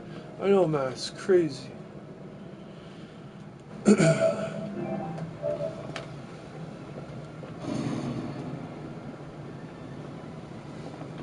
Oh my gosh, Super Mario Brothers, my gosh, man. You know, I thought I was good at that game. You know, like, I'm serious. I played that game, man. I grew up playing that game, man. I had the Nintendo, Duck Hunt Super Mario Brothers. That was my first art of speed running, man. You know, I thought I was not bad at it, man. And then I actually seen real speedrunners run that game, and I was like, holy shit, like, that stuff's possible? Like, I didn't even have a clue any of that shit was even possible, man, until I seen speedrunners speedrun that. And yeah, man, I was pretty floored by that shit, man. That's some pretty amazing stuff. A lot of respect to anybody that can pull off those moves in there, man. I can't, you know. I've tried.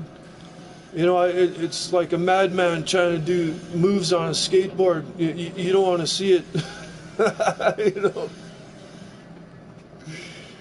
Yeah, crazy, man. Yeah, platforming, man, you totally know what it's all about then, man. That game is huge on the platforming.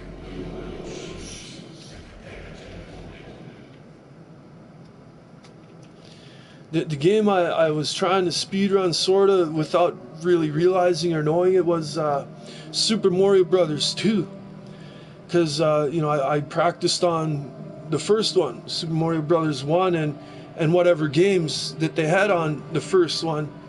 You know, and I never thought about speedrunning any of that stuff because that's so long ago. It just wasn't a thing back then.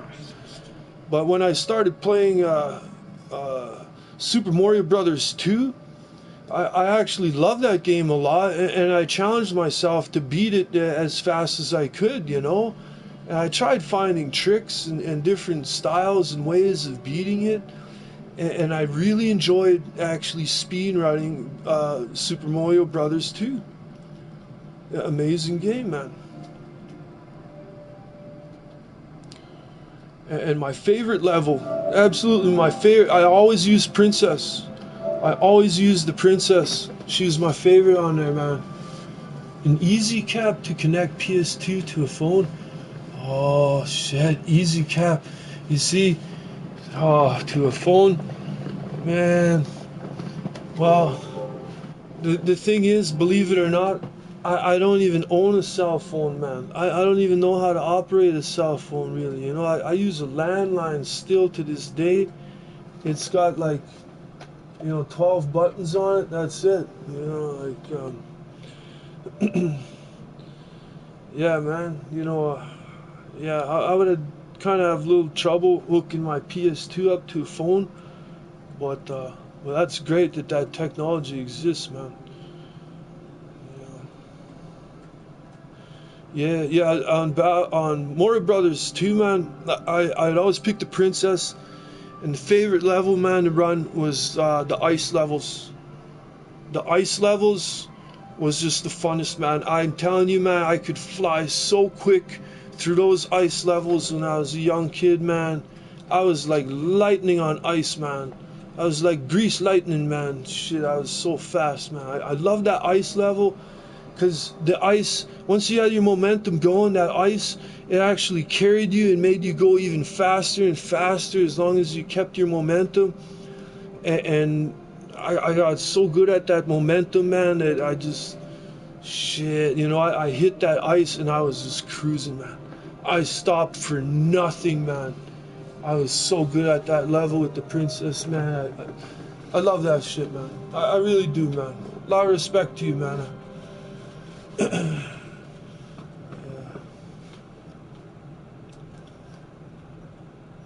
Now imagine someone speedrunning Star Trek Online now. There's an idea for someone. Shit. Imagine that. I wonder how long that would take. That would be something. Yeah, man, I think the sky's the limit, man. For speed running, like if you've got an idea and it requires any kind of skill to pull it off, like there you go, man. You know, I'm close, man. I need a little bit more. All right, let's go.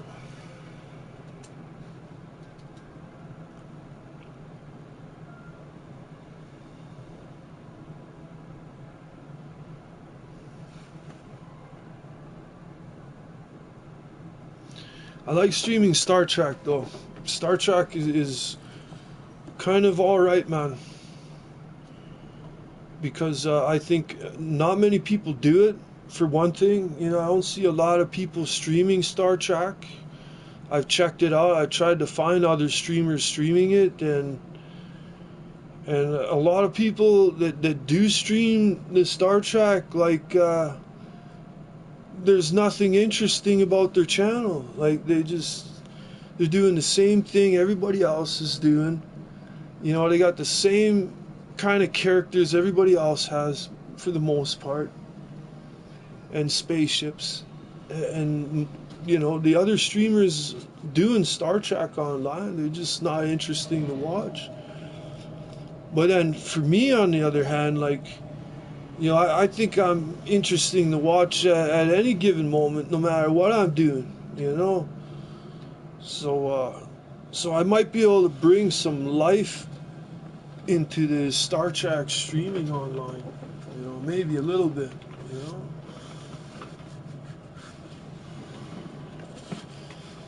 And like part of it, is the ships that I have, the characters I use. They're not like other people's ships and characters. A lot of my stuff is really far out there, very hard to attain and acquire. And like a lot of my ideas are, I think, are mostly original. For the most part. So if I've got the ships and the characters, people might want to watch, just cause I got some nice ships, I got some cool characters.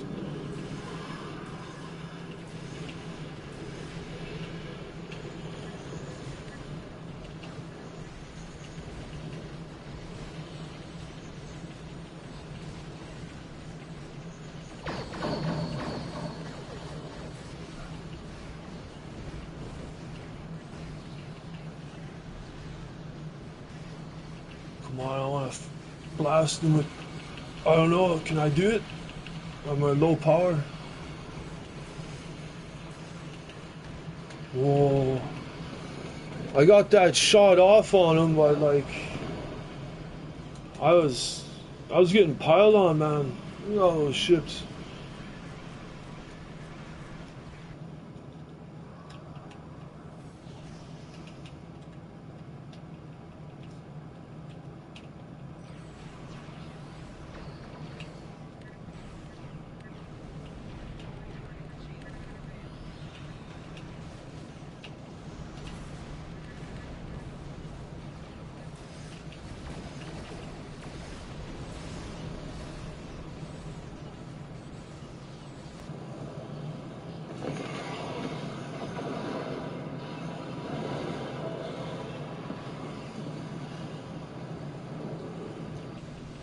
WR? I'm not sure what WR is.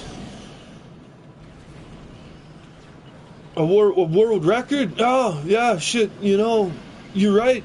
You're absolutely right. And man, wouldn't that be great, wouldn't it? You know, it'd be the first one to lay down the record for speed run of some sort, you know? You know, just to set the bar somewhere. You know, man, that would be great. They put me down in the Hall of Fame already for Star Wars Battlefront 2 for being one of the best freelancers out there. You know, solo freelancers that, you know, don't really belong to any clan or club or anything. That learned all his stuff on his own, basically, mostly. So like, I was very overwhelmed to get the news about that being in the Hall of Fame. That was huge for me. And yeah, if I could get into the world record book too for speed running on Battlefront 2, like, man, wouldn't that be awesome? And the goal for that would be pretty much is to get onto Awesome Games Done Quick, you know, or Summer Games Done Quick. Get on one of those charity events and run that game, you know. And it's not about bringing fame to myself or anything like that. I want to bring light to the Battlefront 2 community. You know, it's at the point where it's like it's not about me at all, man. It's about keeping that game alive because I love it so much. You know, I play that game so much, man. I'm so good at it. With Darth Maul, fuck, I'm so deadly, man. And nobody else has ever seen anything like that stuff before, you know? You know, and I've never seen any other game made like it or that can beat it in body movement. That game is so unique. It's a Mona Lisa of its creation. You know, they still haven't made anything else like it, man, or it can compare, you know? I've played all the games, man. I've seen all of them, man, you know, and still, that game is still, it is magic. Battlefront 2 for PS2, that is absolutely magic. I'm gonna die here. Unless, hold on. I'll try and cloak. No, this one. Okay, I think I made it. Almost got destroyed.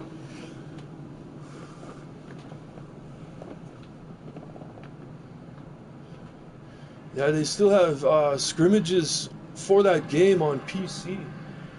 They have tournaments every year. They have yearly tournaments.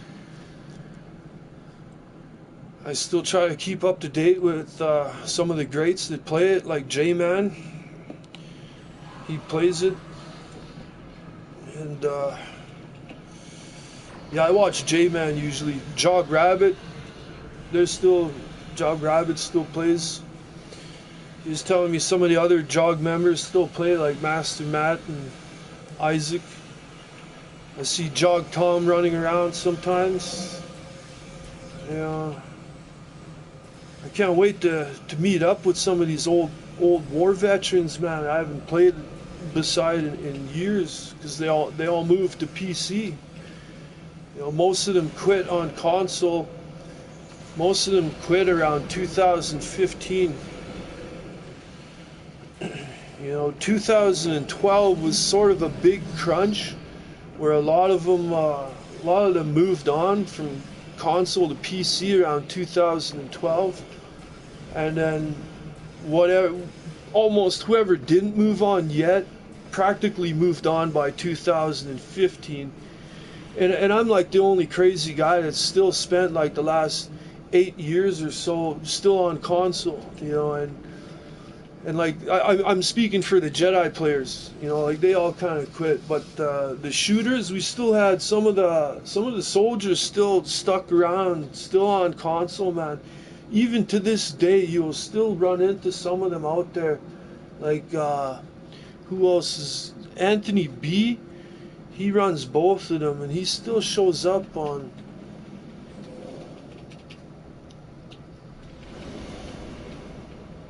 He still shows up on console, which is pretty cool. And you've got Pyro Jockey. He's still running a server. You know, but I'm looking forward to seeing Devilwing again. I almost feel sometimes that Devilwing is kind of dodging me at times. Yeah. But yeah, I can't wait, man. It's gonna be great, man. Get hooked up on the PC community. I plan on trying to hit all the different platforms like Twitter and Facebook and Discord, and I don't know what all they got out there. Like I don't even have a Facebook, like for real. You know, I've never had a Facebook. Well, when I get a PC up and running, I'm thinking then maybe then, you know, I'm gonna try and get all that stuff running, you know, Facebook and stuff. Cause I got a buddy that he's gonna be my co-pilot, you know, my buddy Psychotron. He's gonna co-pilot the technical aspect of my streaming stuff, because there's way too much for one person to like run all this stuff at high capacity.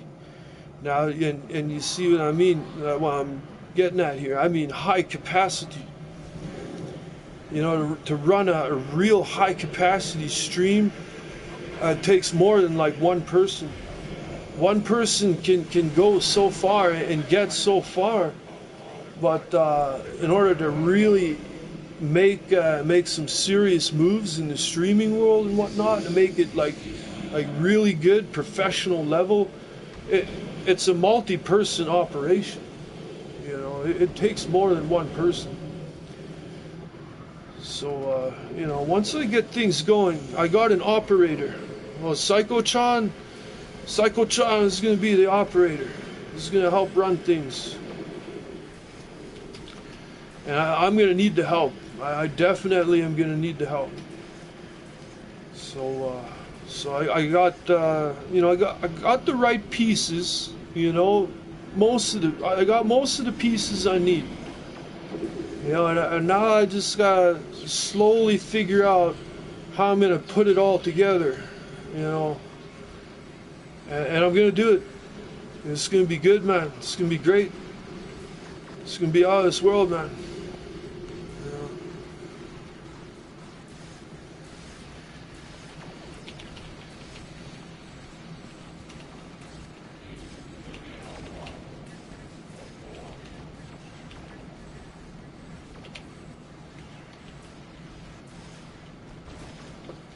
Your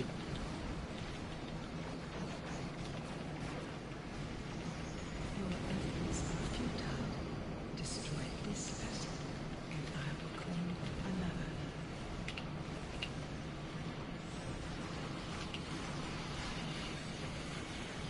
I'm going to gonna do something this week. Actually, I got a couple of things I gotta do this week, and oh yeah, man. I got myself a business card. I drew myself up a business card. You know, I'm like, I need a business card. I ain't got one yet. I'm gonna need a business card. So when I go places and I am at places, I can be like, hey man, check me out. You know, this is my channel. This is who I am.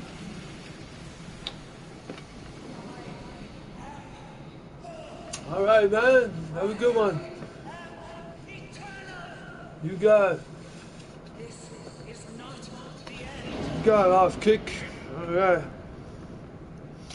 And yeah, I'm gonna get a business card made up. I got it drawn out. I think it's pretty good.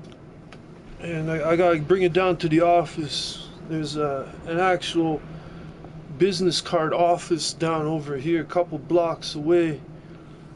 And I'm gonna go in there. I'm gonna present them my business card. I'm gonna be, hey, you guys that work here, man, I want you to make me the best business card you've ever made. You know, like I want this printed up on the finest paper. You know, man, like I want you to use the best ink you've got, man. You know, I want like, you know, my letters pressed out and like, you know, double sided, man. I want like a business card that like when you pull that thing out, man, it looks like it's gonna shine and blind the person, man. You see what I'm getting at, man? Like that's the kind of business card I want, man. I need that, man. And like when I go places, I give them my business card. People are gonna be like, "Holy shit, man! Did you go to Japan to get this made? Like, this is the finest looking business card I ever seen, man. Yeah, I'm definitely gonna check you out, man. You're on YouTube? Yeah, man. I'll definitely see you on YouTube, man. You got it. You know, I gotta have some business cards. You know, it's gotta be, man. You know, I'm at that level. Yeah, damn straight, man. And the other thing, I got spokes for my bicycle so I can finish the wheel. It needed spokes, and I'm gonna drop that off too tomorrow, I think. Yeah, man. Yeah, man. You better believe it, man. I'll mail them to you if you want. I'll mail you a stack of 50. You give some to your buddies and stuff, you know.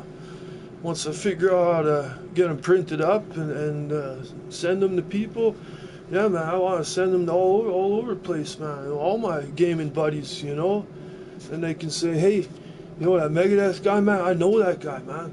I met that guy, man. I know that guy, man. You know, that guy sent me stuff, man. He knows me too, you know, and like, you know, that's gonna be awesome, man. I want to get T-shirts. I already have a design and everything. I'm like, this has been my logo since high school. I've had the same logo I've always run with, and it's kind of my own patented logo. And you know, it's the craziest, dopest, you know, logo. You'd see this on a heavy metal shirt. You know, it's so awesome, man. You know, it's my personal logo, man. It's called the Ultimate Power. That's my symbol. My symbol is the Ultimate Power. And I hope I can get into putting that logo of mine on T-shirts. You know, not just any kind of T-shirt. You know, like me myself, I don't wear T-shirts, man. You know, I might make some T-shirts just for those people that wear T-shirts, but I want, you know, I want to get my own shirts out there, man. Like the shirts I wear are always button up in the front with some sort of collar, you know, like a fancy collar, you know, like from the 70s, you know, like old school shit, you know, and like my logo on the back, you know, short sleeve. I always run short sleeves, but I might make some long sleeves just for the rare, you know, the rarity for having it, you know. But you know, I got some awesome ideas, man. Once I get the ball rolling in the right direction, yeah, you know, my vision is, it's big, man. It's very big, and I'm glad you're here to be a part of the journey. Because it's not easy, man. It's not easy becoming a big streamer or you know, a professional streamer. It's not easy, man.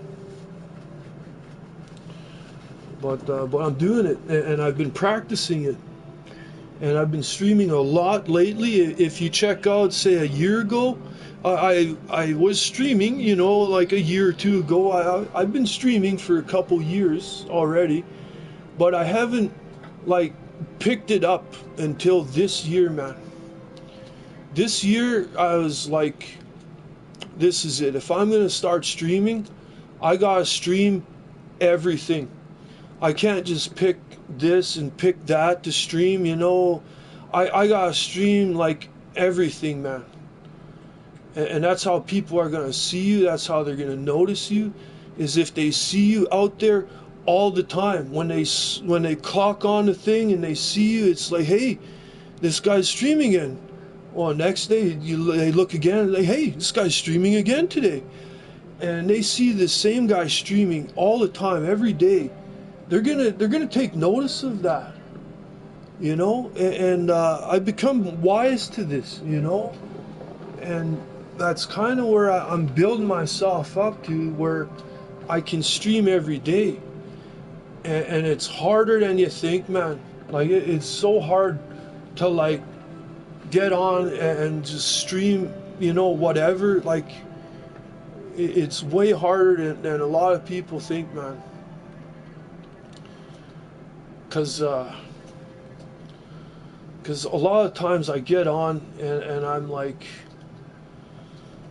oh, I don't feel like streaming. Oh, I don't feel like gaming. I'm not gonna put on a good show today. If I do stream, it's gonna suck. I'm just not there today, you know. And when you're feeling like that, it's not gonna go. You know, the stream ain't gonna be there, man.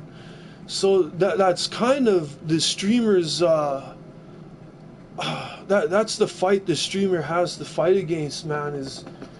Is that, oh, I don't feel like streaming, oh, it's not going to be good, oh, I just don't want to do it. You know, it's like you gotta just force yourself to get over that line and just hit that fucking stream button. It's like, yes, I'm gonna stream. I don't feel like it, but I'm gonna stream anyways, and I'm gonna do it the best I can. And the more you do it and the more you practice, you have to practice it, you know, you have to do it. And the more you do it, the easier it gets.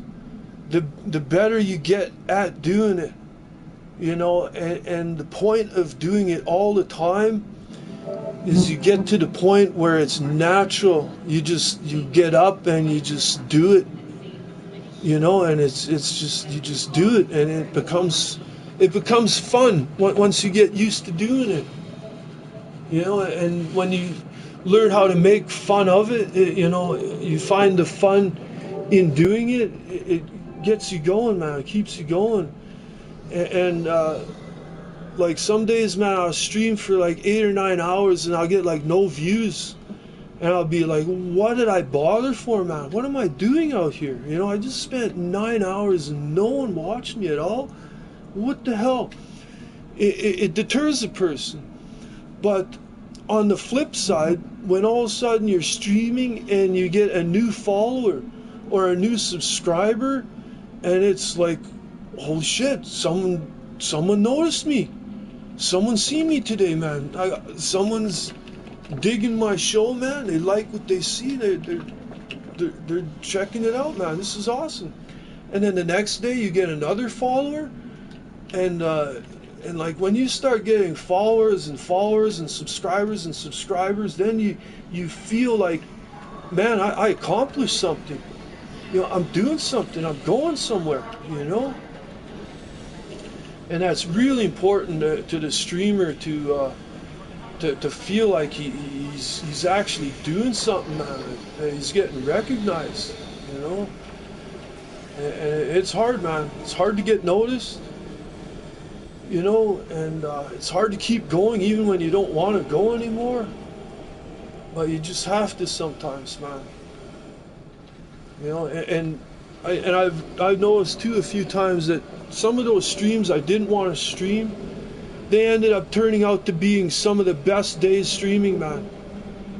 And I, you know, it's hard to explain that stuff, man. Where you get on and you're just like, oh, I want to stream. Then you start streaming, and then everything just goes good. You know, you're just having a great time streaming, and then you're so glad you did it. You know, yeah, man, it's important, man. Good vibes, positive vibes is very important to any stream.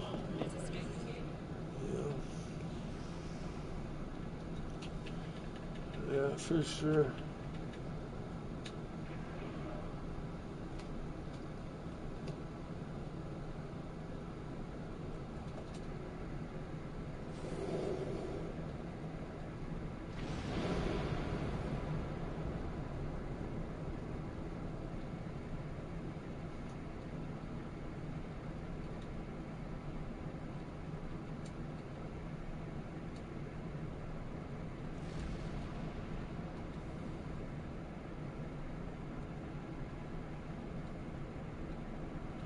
And you have to take breaks once in a while. Like, you know, I gotta throw that out there too. Like, when you're doing lots of streaming, heavy streaming, and that it can be hard on the body and the system. And when you feel like you need a break, you have to take those breaks. It's really important to listen to what your body is telling you. You know, if it's saying you can go, then you can go. If it says you can't go, then you can't go. You know, and it's very important. And health, you know, is very important.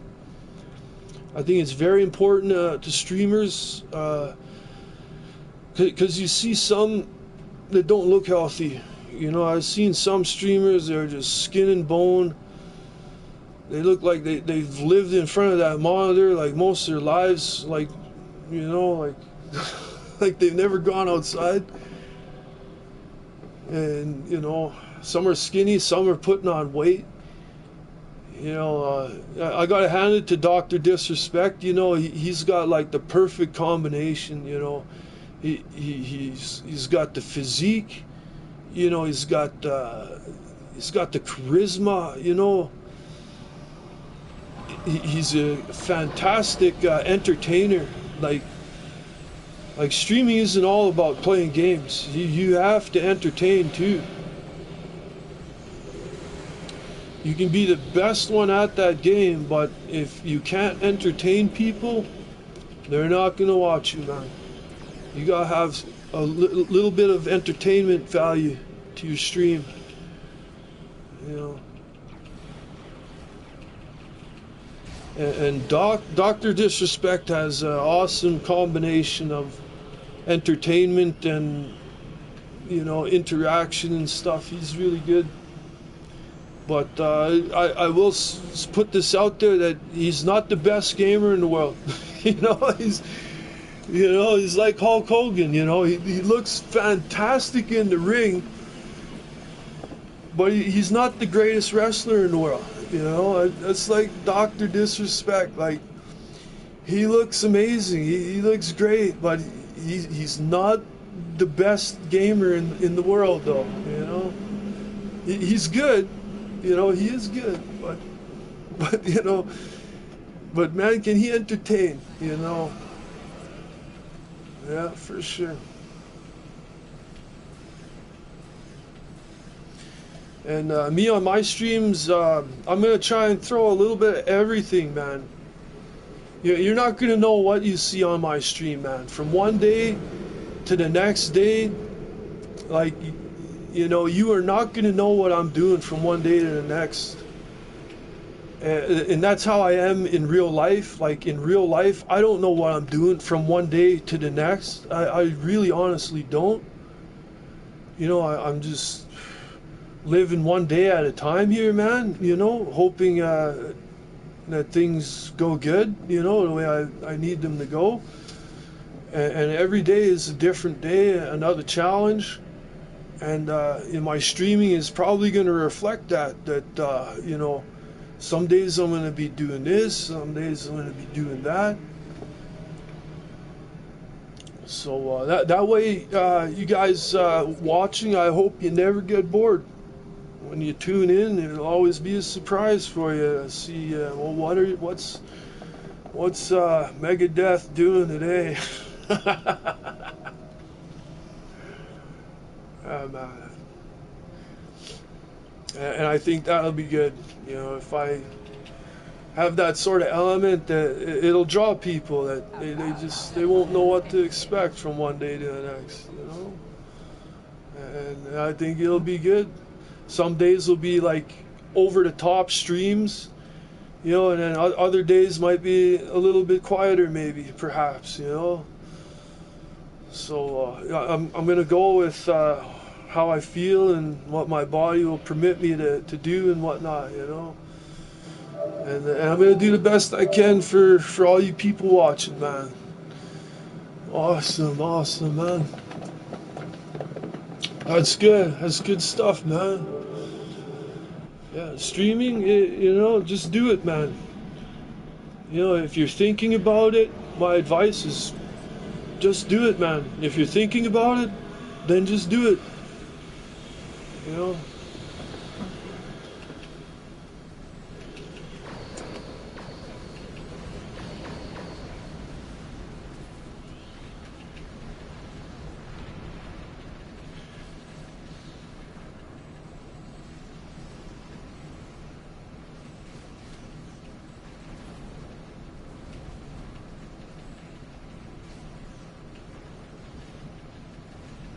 You know, after I've been streaming, like I have sort of lately, the thoughts sort of came to me, like, why doesn't everybody just stream? You know, like, I'm doing it all the time now and sort of thing, well, mostly. Why doesn't everybody just stream? When you get on a game, just stream it. And I started thinking about that, you know, why don't they just stream it? But then I kind of get it too, that there are some people that are young and they're not used to it, you know, and like they're young, they're new at it, and if I really think back, I kind of remember what it was like. The pressure, there's a little bit of pressure on that guy that's first streaming, because he's worried that no one's gonna watch usually. You know, and then when people do start watching, then they're worried about, well, who is this that's watching me? And it's hard to get. I mean, it's easy to get nervous, man. You know, when you're starting out, it's easy to get nervous and not want to do it. But like I said, the more you do it, the better you will get at it. You know.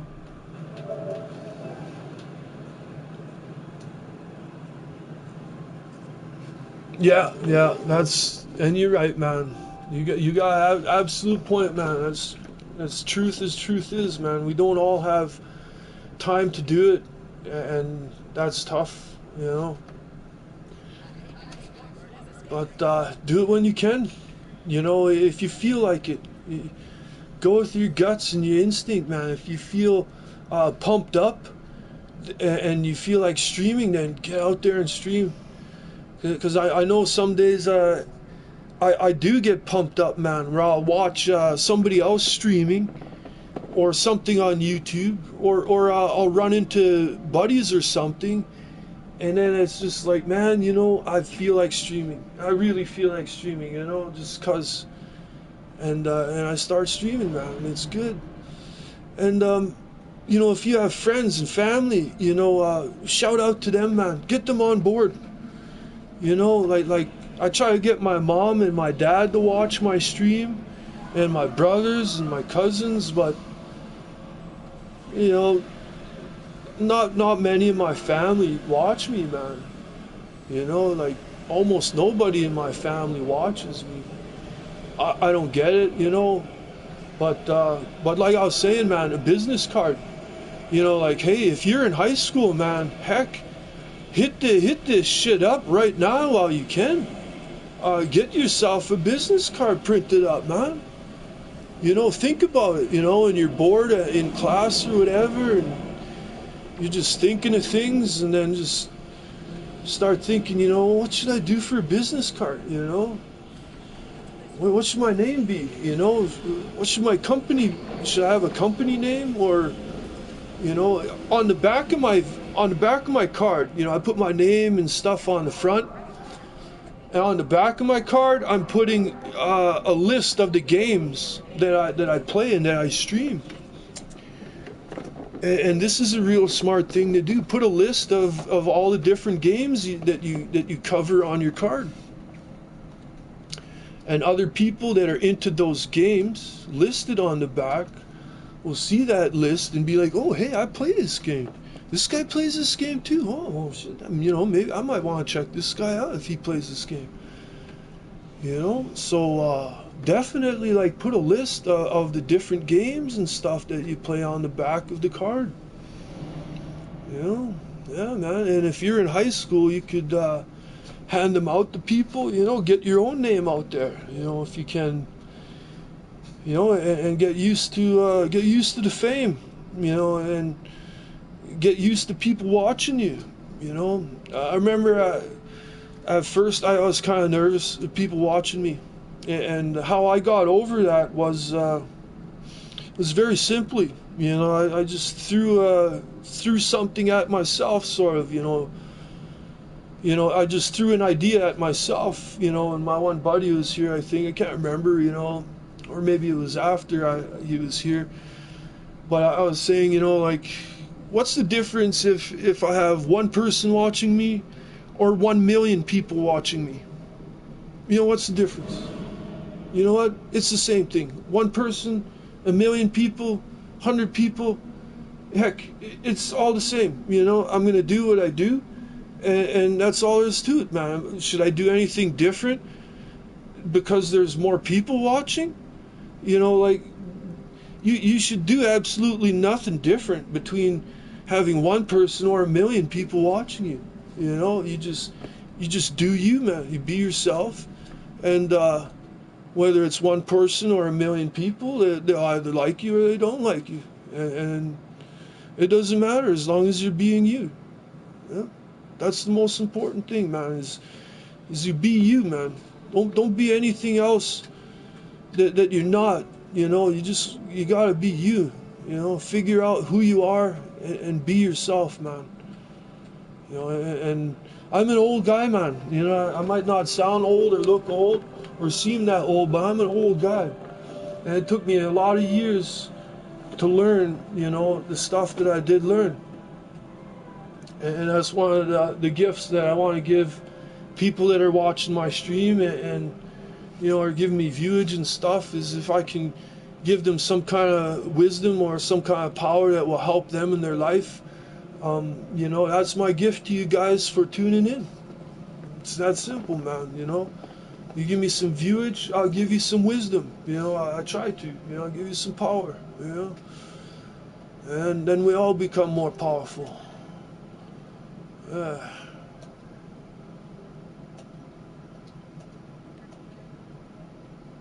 All right, how much am I at now?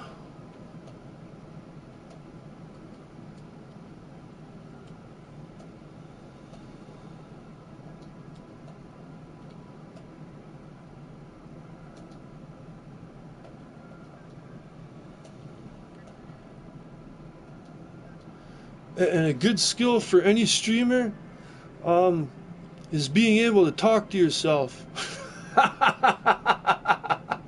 And that might sound absolutely crazy, man. But if you can talk to yourself, you can talk to anybody then, man. So, yeah, man.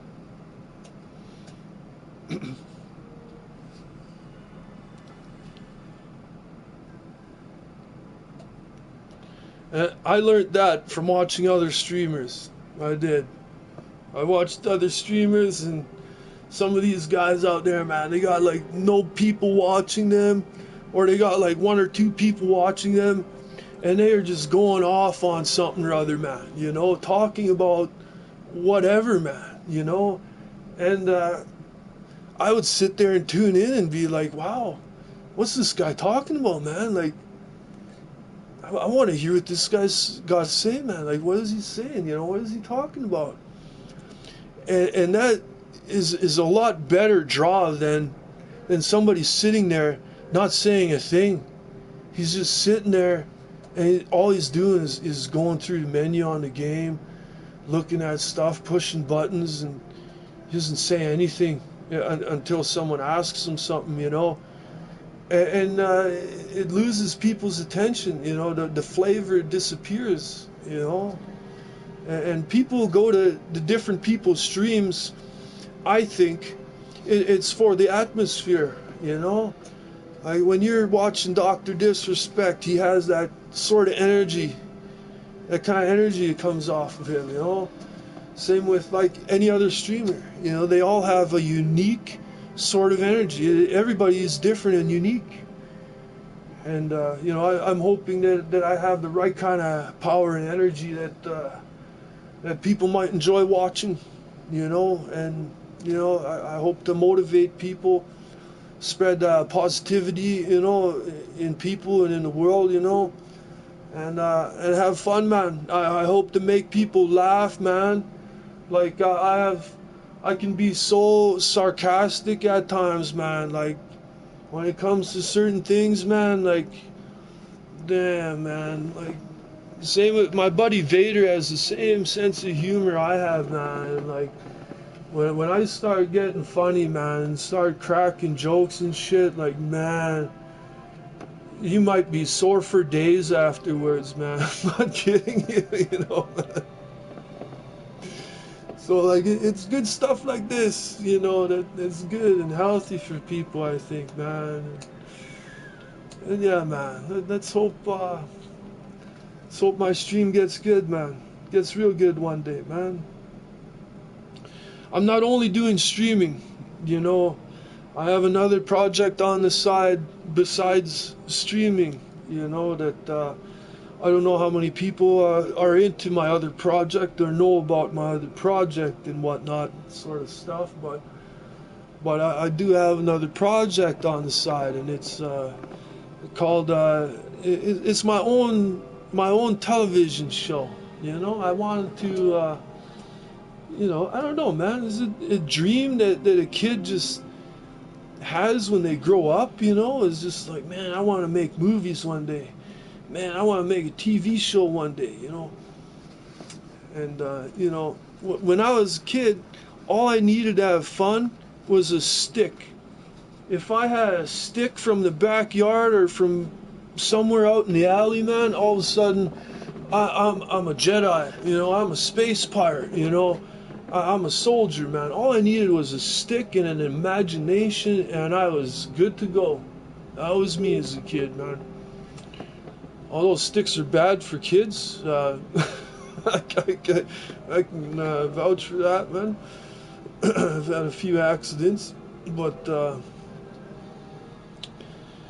yeah, man, you know, I was thinking maybe I should, you know, about my own show one day, you know, and I never knew where that would lead me, you know, where it would take me, you know. You know, like when I was young, I'd be out in the park fighting imaginary monsters, you know, and people in the neighborhood would point and make fun of me. And to me, this is serious shit, man. I'm fighting fucking the Tyrannosaurus Rex that's been mutated and cybernetically enhanced, and like, you know, the dialects are controlling this thing, you know, and like, this is serious shit, you know, when you're a young kid. But to the outsider watching, you know, it looks like that kid has lost his mind out there in the park. You know, and they made fun of me, you know, and I felt uncomfortable because I was doing something weird, something that other people thought was weird. You know, but then I got older, you know, after they, you know, I got that in my head, oh, wow, maybe I shouldn't be doing this in the park. Maybe people are going to think I'm weird and crazy. And then I get older and I'm watching movies, and it's like, that's the exact same thing that these people are doing in movies. these guys in Hollywood are getting paid big bucks to act crazy and stupid out in the park that I was being made fun of because I was a kid doing these things. And these are adults, so it's okay for adults to act stupid in the middle of a park, but for a young kid to act stupid in the middle of a park, that's a no-no. Like, you know, I look back at it now, and that shit was crazy, man. You know, I never should have stopped acting stupid. You know. So here I am now. You know, trying to get back into acting stupid. You know, because that's what people see. You know, people notice that shit. You know, so yeah, man.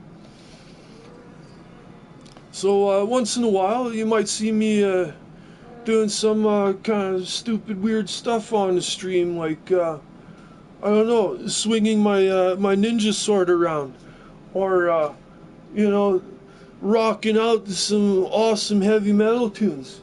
You know, you might not know what you're gonna tune into, man. You know.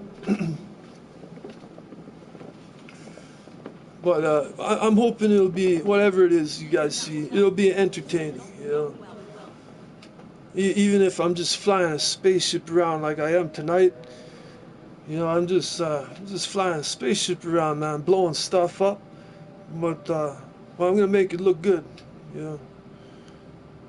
This is a good ship. I like this spaceship, man. It's a good one.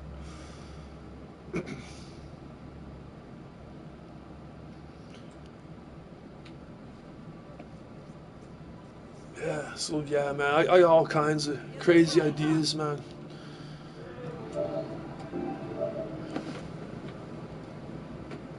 Absolutely. You know, you're so right, man. You're so right, you know, and the sooner you figure that out, the better. If you're going to be an entertainer of any sort, man, like, you're absolutely right, man. You might as well figure that out. And the one I learned that from was watching Dr. Disrespect. Like, this is a guy that runs a lot of his stuff very professional, like, you know, a lot of his stuff is very professional, like, for sure. And when you get to a level like that he's at, where, like, you know, a lot of your shit is professional now, you know, trying to create an awkward moment, you know, something awkward, all of a sudden that becomes the challenge now, because, you know, everything has become so normal that you forget how to be awkward, and awkward is what kind of draws.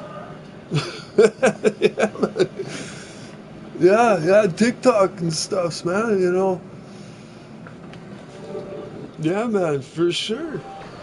And you're seeing more of it, so you might as well get on board and figure out how to make money doing some weird stuff, you know, just awkward, you know. You just, so sometimes the more awkward something seems, you know, the more attention it is going to draw.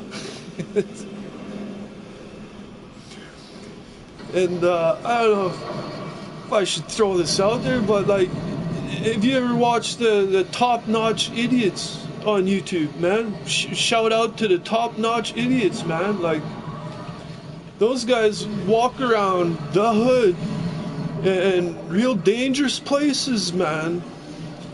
And they do awkward shit. Like, really, like, they're doing pranks, man. They're doing pranks on people and basically the hoods. But they're awkward pranks. These are pranks that are awkward pranks. They would normally get you in a lot of shit, because, you know, like, you just can't go up to people in the hood and act like a certain way, sort of, you know? Awkward stands out in the hood, you know? Like, but that's what these guys do. They go around the hood and they'll go ask people, man, like, hey,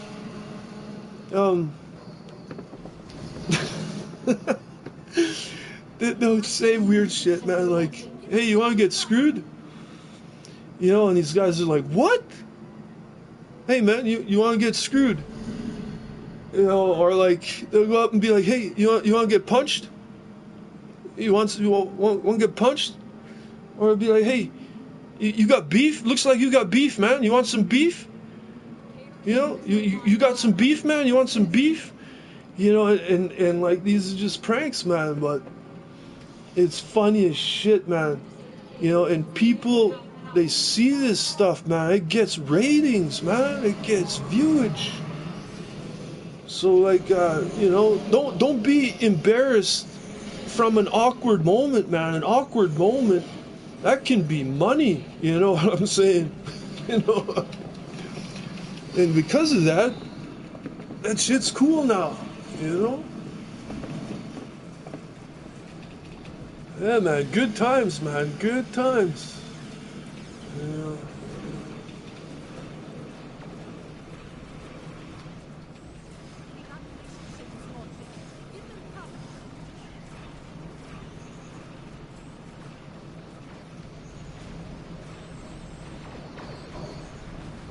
I was watching Asmon Gold, a very famous streamer, YouTuber, Asmon Gold, and he did the $2 steak video,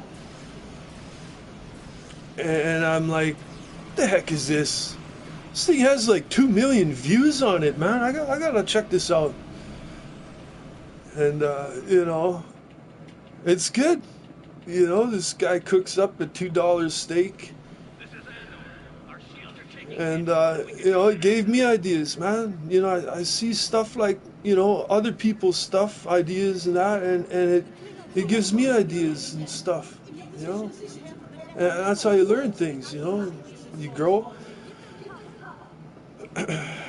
I think I might make some cooking videos. And, you know, if you think his cooking videos are something...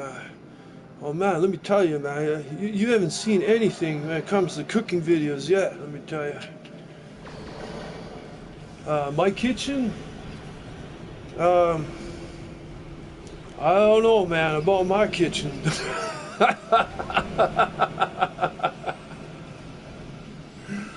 Oh man, you know, it's the kind of kitchen that some people, maybe a lot of people would be a little bit embarrassed to show on video, but because of that, maybe because of that, I should make a video on my kitchen and my cooking. Hell yeah.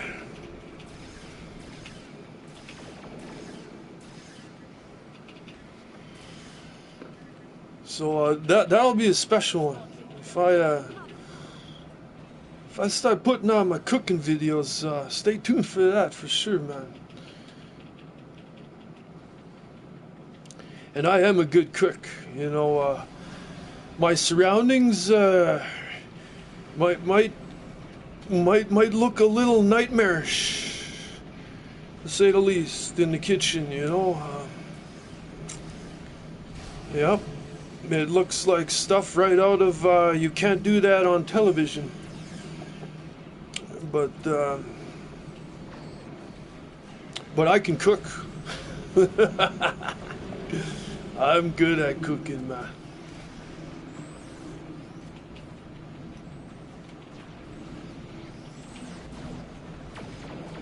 So yeah, you know, hopefully I'll get a cooking audience built up one day, you know. That would be great, you know. I learned a few cooking tricks from Larry Lawton, you know, a famous YouTuber on YouTube. Shout outs to Larry Lawton, the most famous jewel thief in all of America. Larry Lawton. Don't forget to buy his book, Gangster's Redemption. You know, I thought I knew how to cook ramen. You know, I thought I was... Man, I cook a mean ramen, man. Like, my ramen that I cook is pretty out of this world, man. Fried rice? Oh, shit, man. You got me beat there. I can't cook fried rice. But I might give it I might give it a shot. You know, I might bring in a special guest, maybe Jimmy-san. You know, rice is one thing that I always left to the Chinese and the Japanese, because I tell you, man, oh, it's hard for me to bring this up, man, but my mom, my mom cooked rice my whole life, almost my whole life growing up. She fed me rice almost all the time, and she was terrible at cooking it. My mom always cooked rice and fed me this rice, and oh, I can't take it anymore. I don't know, man. I don't know, man. My mom could not cook rice. She can't cook rice. She could not cook rice, man. So like when I went out to like Chinese food or Japanese food, man, and they cooked the rice, and I ate that rice, and it was like night and day between my mom's cooking and their cooking. It was completely night and day, man. You know, and I don't know, man. I'm not even gonna try. I think that requires a special gene. It's kind of part of the DNA in those people that is bred in those people, that they're masters at cooking rice. And I don't know if I can or not. I might try. I might try. Yeah, I might try. Oh my gosh, yeah, man. Well, then you know, you know the secrets. You probably know the secrets of the rice. You know, like yeah. Then you probably know, like they have a way of making it that a Westerner can't do it, man. It's just it's something in the hands or the spirit. But you know, when I go out for sushi, you know, man, that rice is like perfect. You know, that rice is so good, man. At the sushi places that I go to, man, and I love my sushi. And there's some Asian Chinese restaurants here, man, that, you know, when you get their rice, they always give you rice, and their rice will always be better than homemade rice. Like, I don't know how they do it, man, but their rice is so good. You know, that's why I've never really educated myself or tried cooking rice all that much. Yeah.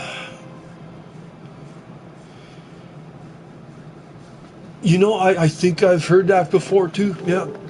I've heard a few people say that you know, they're like, "Oh, I got this rice cooker, man. When the rice comes out of this rice cooker, it is so good." And it's like, I have a hard time believing it.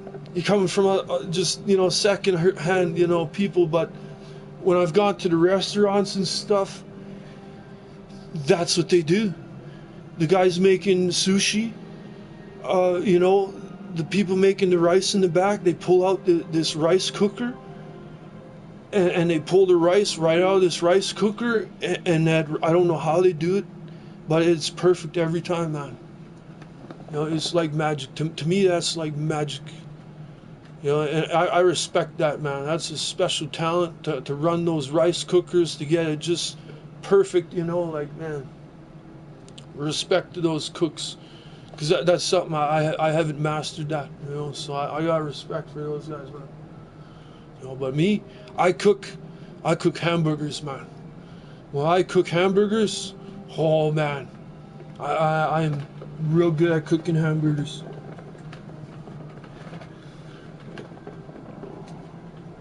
Real good at hamburger cooking.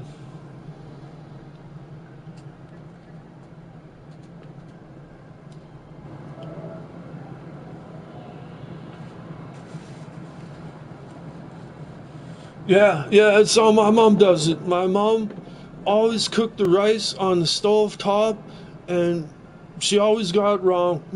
I don't know, man. How to describe it? It was like, I don't know how to describe the rice. It was like kind of hard. It was like it wasn't quite cooked all the way through, but then it was soft, like too soft at the same time of being too hard. Like the center was too hard and the outside was too soft.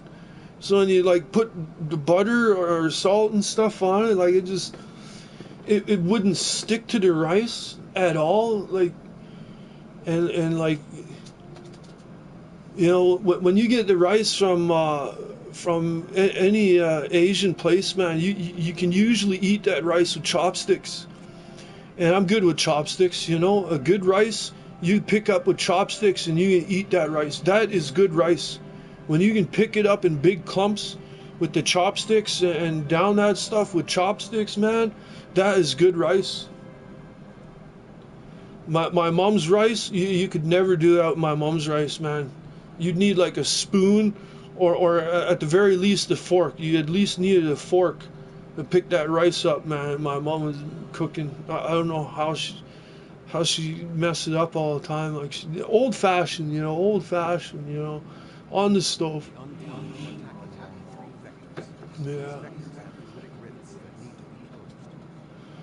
But and pizza, I can cook a deadly pizza, man. You know, like I can cook a few things. Hamburgers, really good.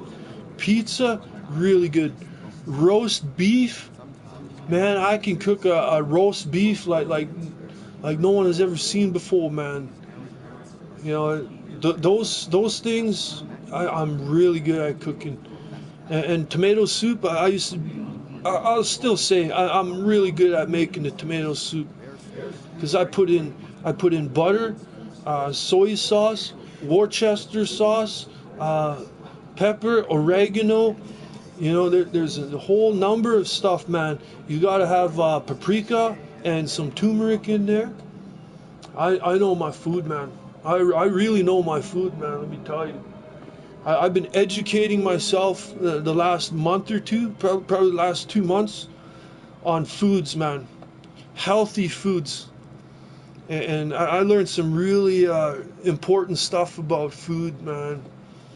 Like when you wake up in the morning, you wanna no sugar. Sugar's bad. You don't want to put sugar in your body or your system any more than you have to, you know. So like when you wake up, you should have a lemon. Have like a lemon juice, you know, and that'll wake up your system, and then eat after that, man. The first thing you put in your system should be lemons and a little bit of apple cider vinegar. Very important stuff, man. You know, and then there's other things. There's turmeric. Turmeric is very important. It's not just the spice. It's very healthy for a person, turmeric. And especially if you take it at nighttime. If you take turmeric at night, it's supposed to help you sleep and increase your dreams. Your dreams should be a lot more clearer and vivid at nighttime. That's what they say. And what else? Paprika. Paprika is also really good. And garlic. Garlic is, they say garlic is the king of the food world. When it comes to food and stuff, some people consider garlic to be the king of the food world. So garlic is very important.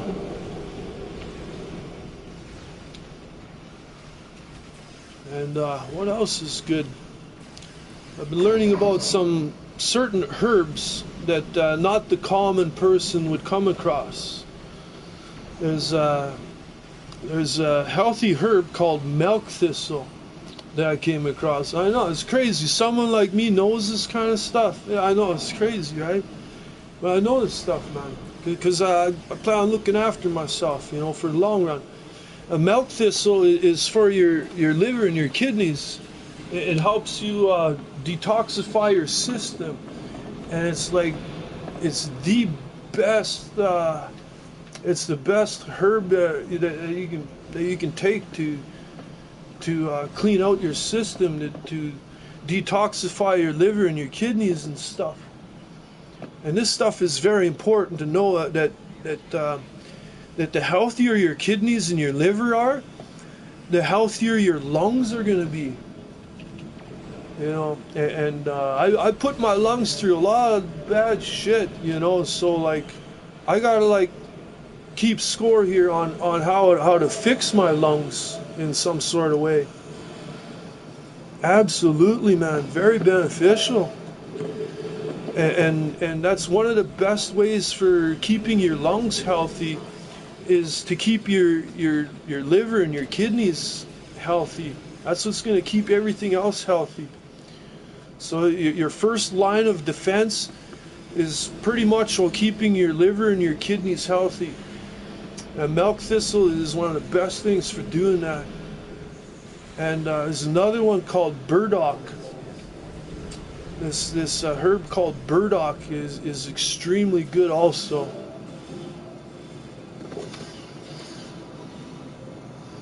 Absolutely, man.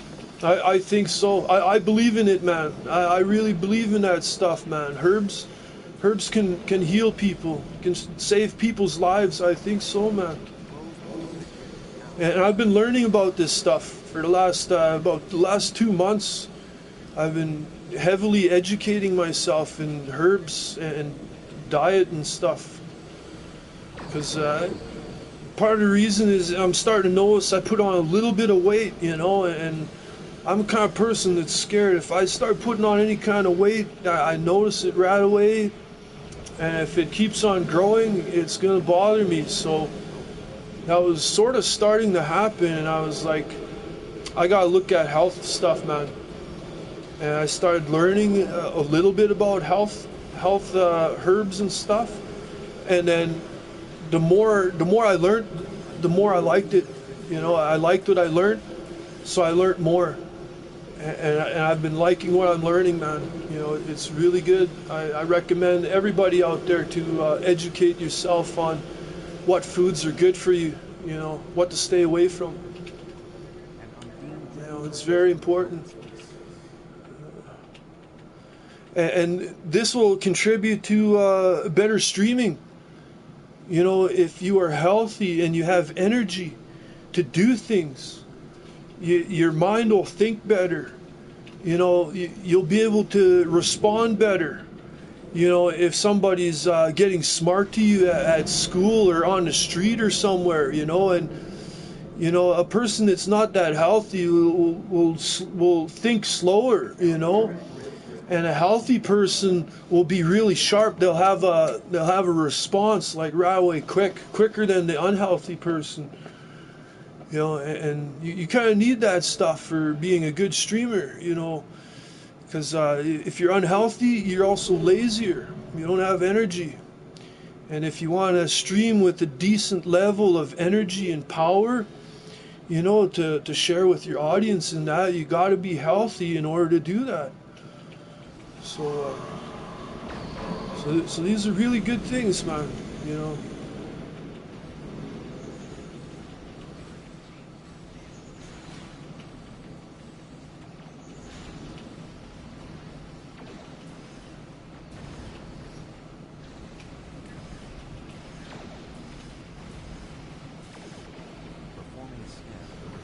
I know I was concentrating on Star Trek, and then I got so sidetracked on herbs and everything else. but it's good though, man. It's good, man. I really appreciate the viewage and the company. You know, I appreciate it, man. I really do. Because sometimes I sit around, you know, in the evenings. It's just me. You know, I got no one to talk to sometimes. You know, and I get bored. I get bored easily. You know, so yeah, man. I appreciate the company and the viewage and stuff, man. All right, man. That's good. It's good, man. That's all cool, man. Thanks for tuning in, and you know the rap, man. I'll see you again in the future. Shoutouts to Mana. Manage.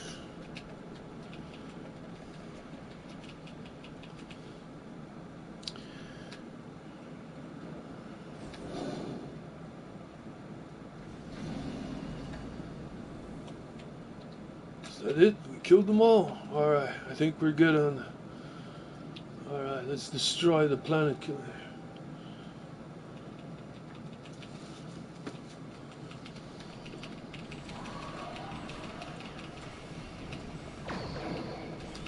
Aaron already witnessed this opening between lanes. Locations marked on the map.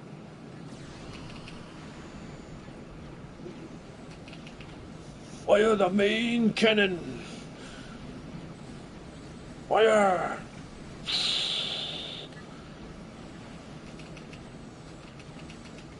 Oh yeah.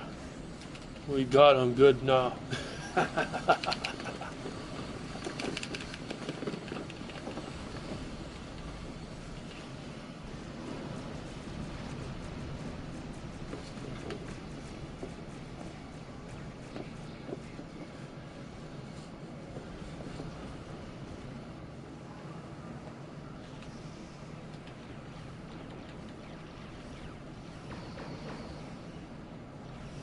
What's that? There's something still there.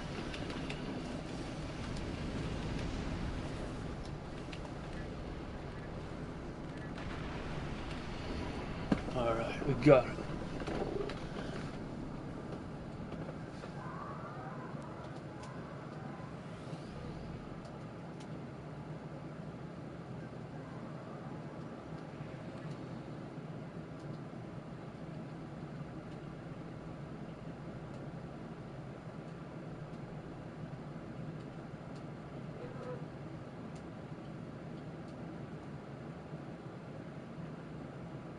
Pull it on. Okay.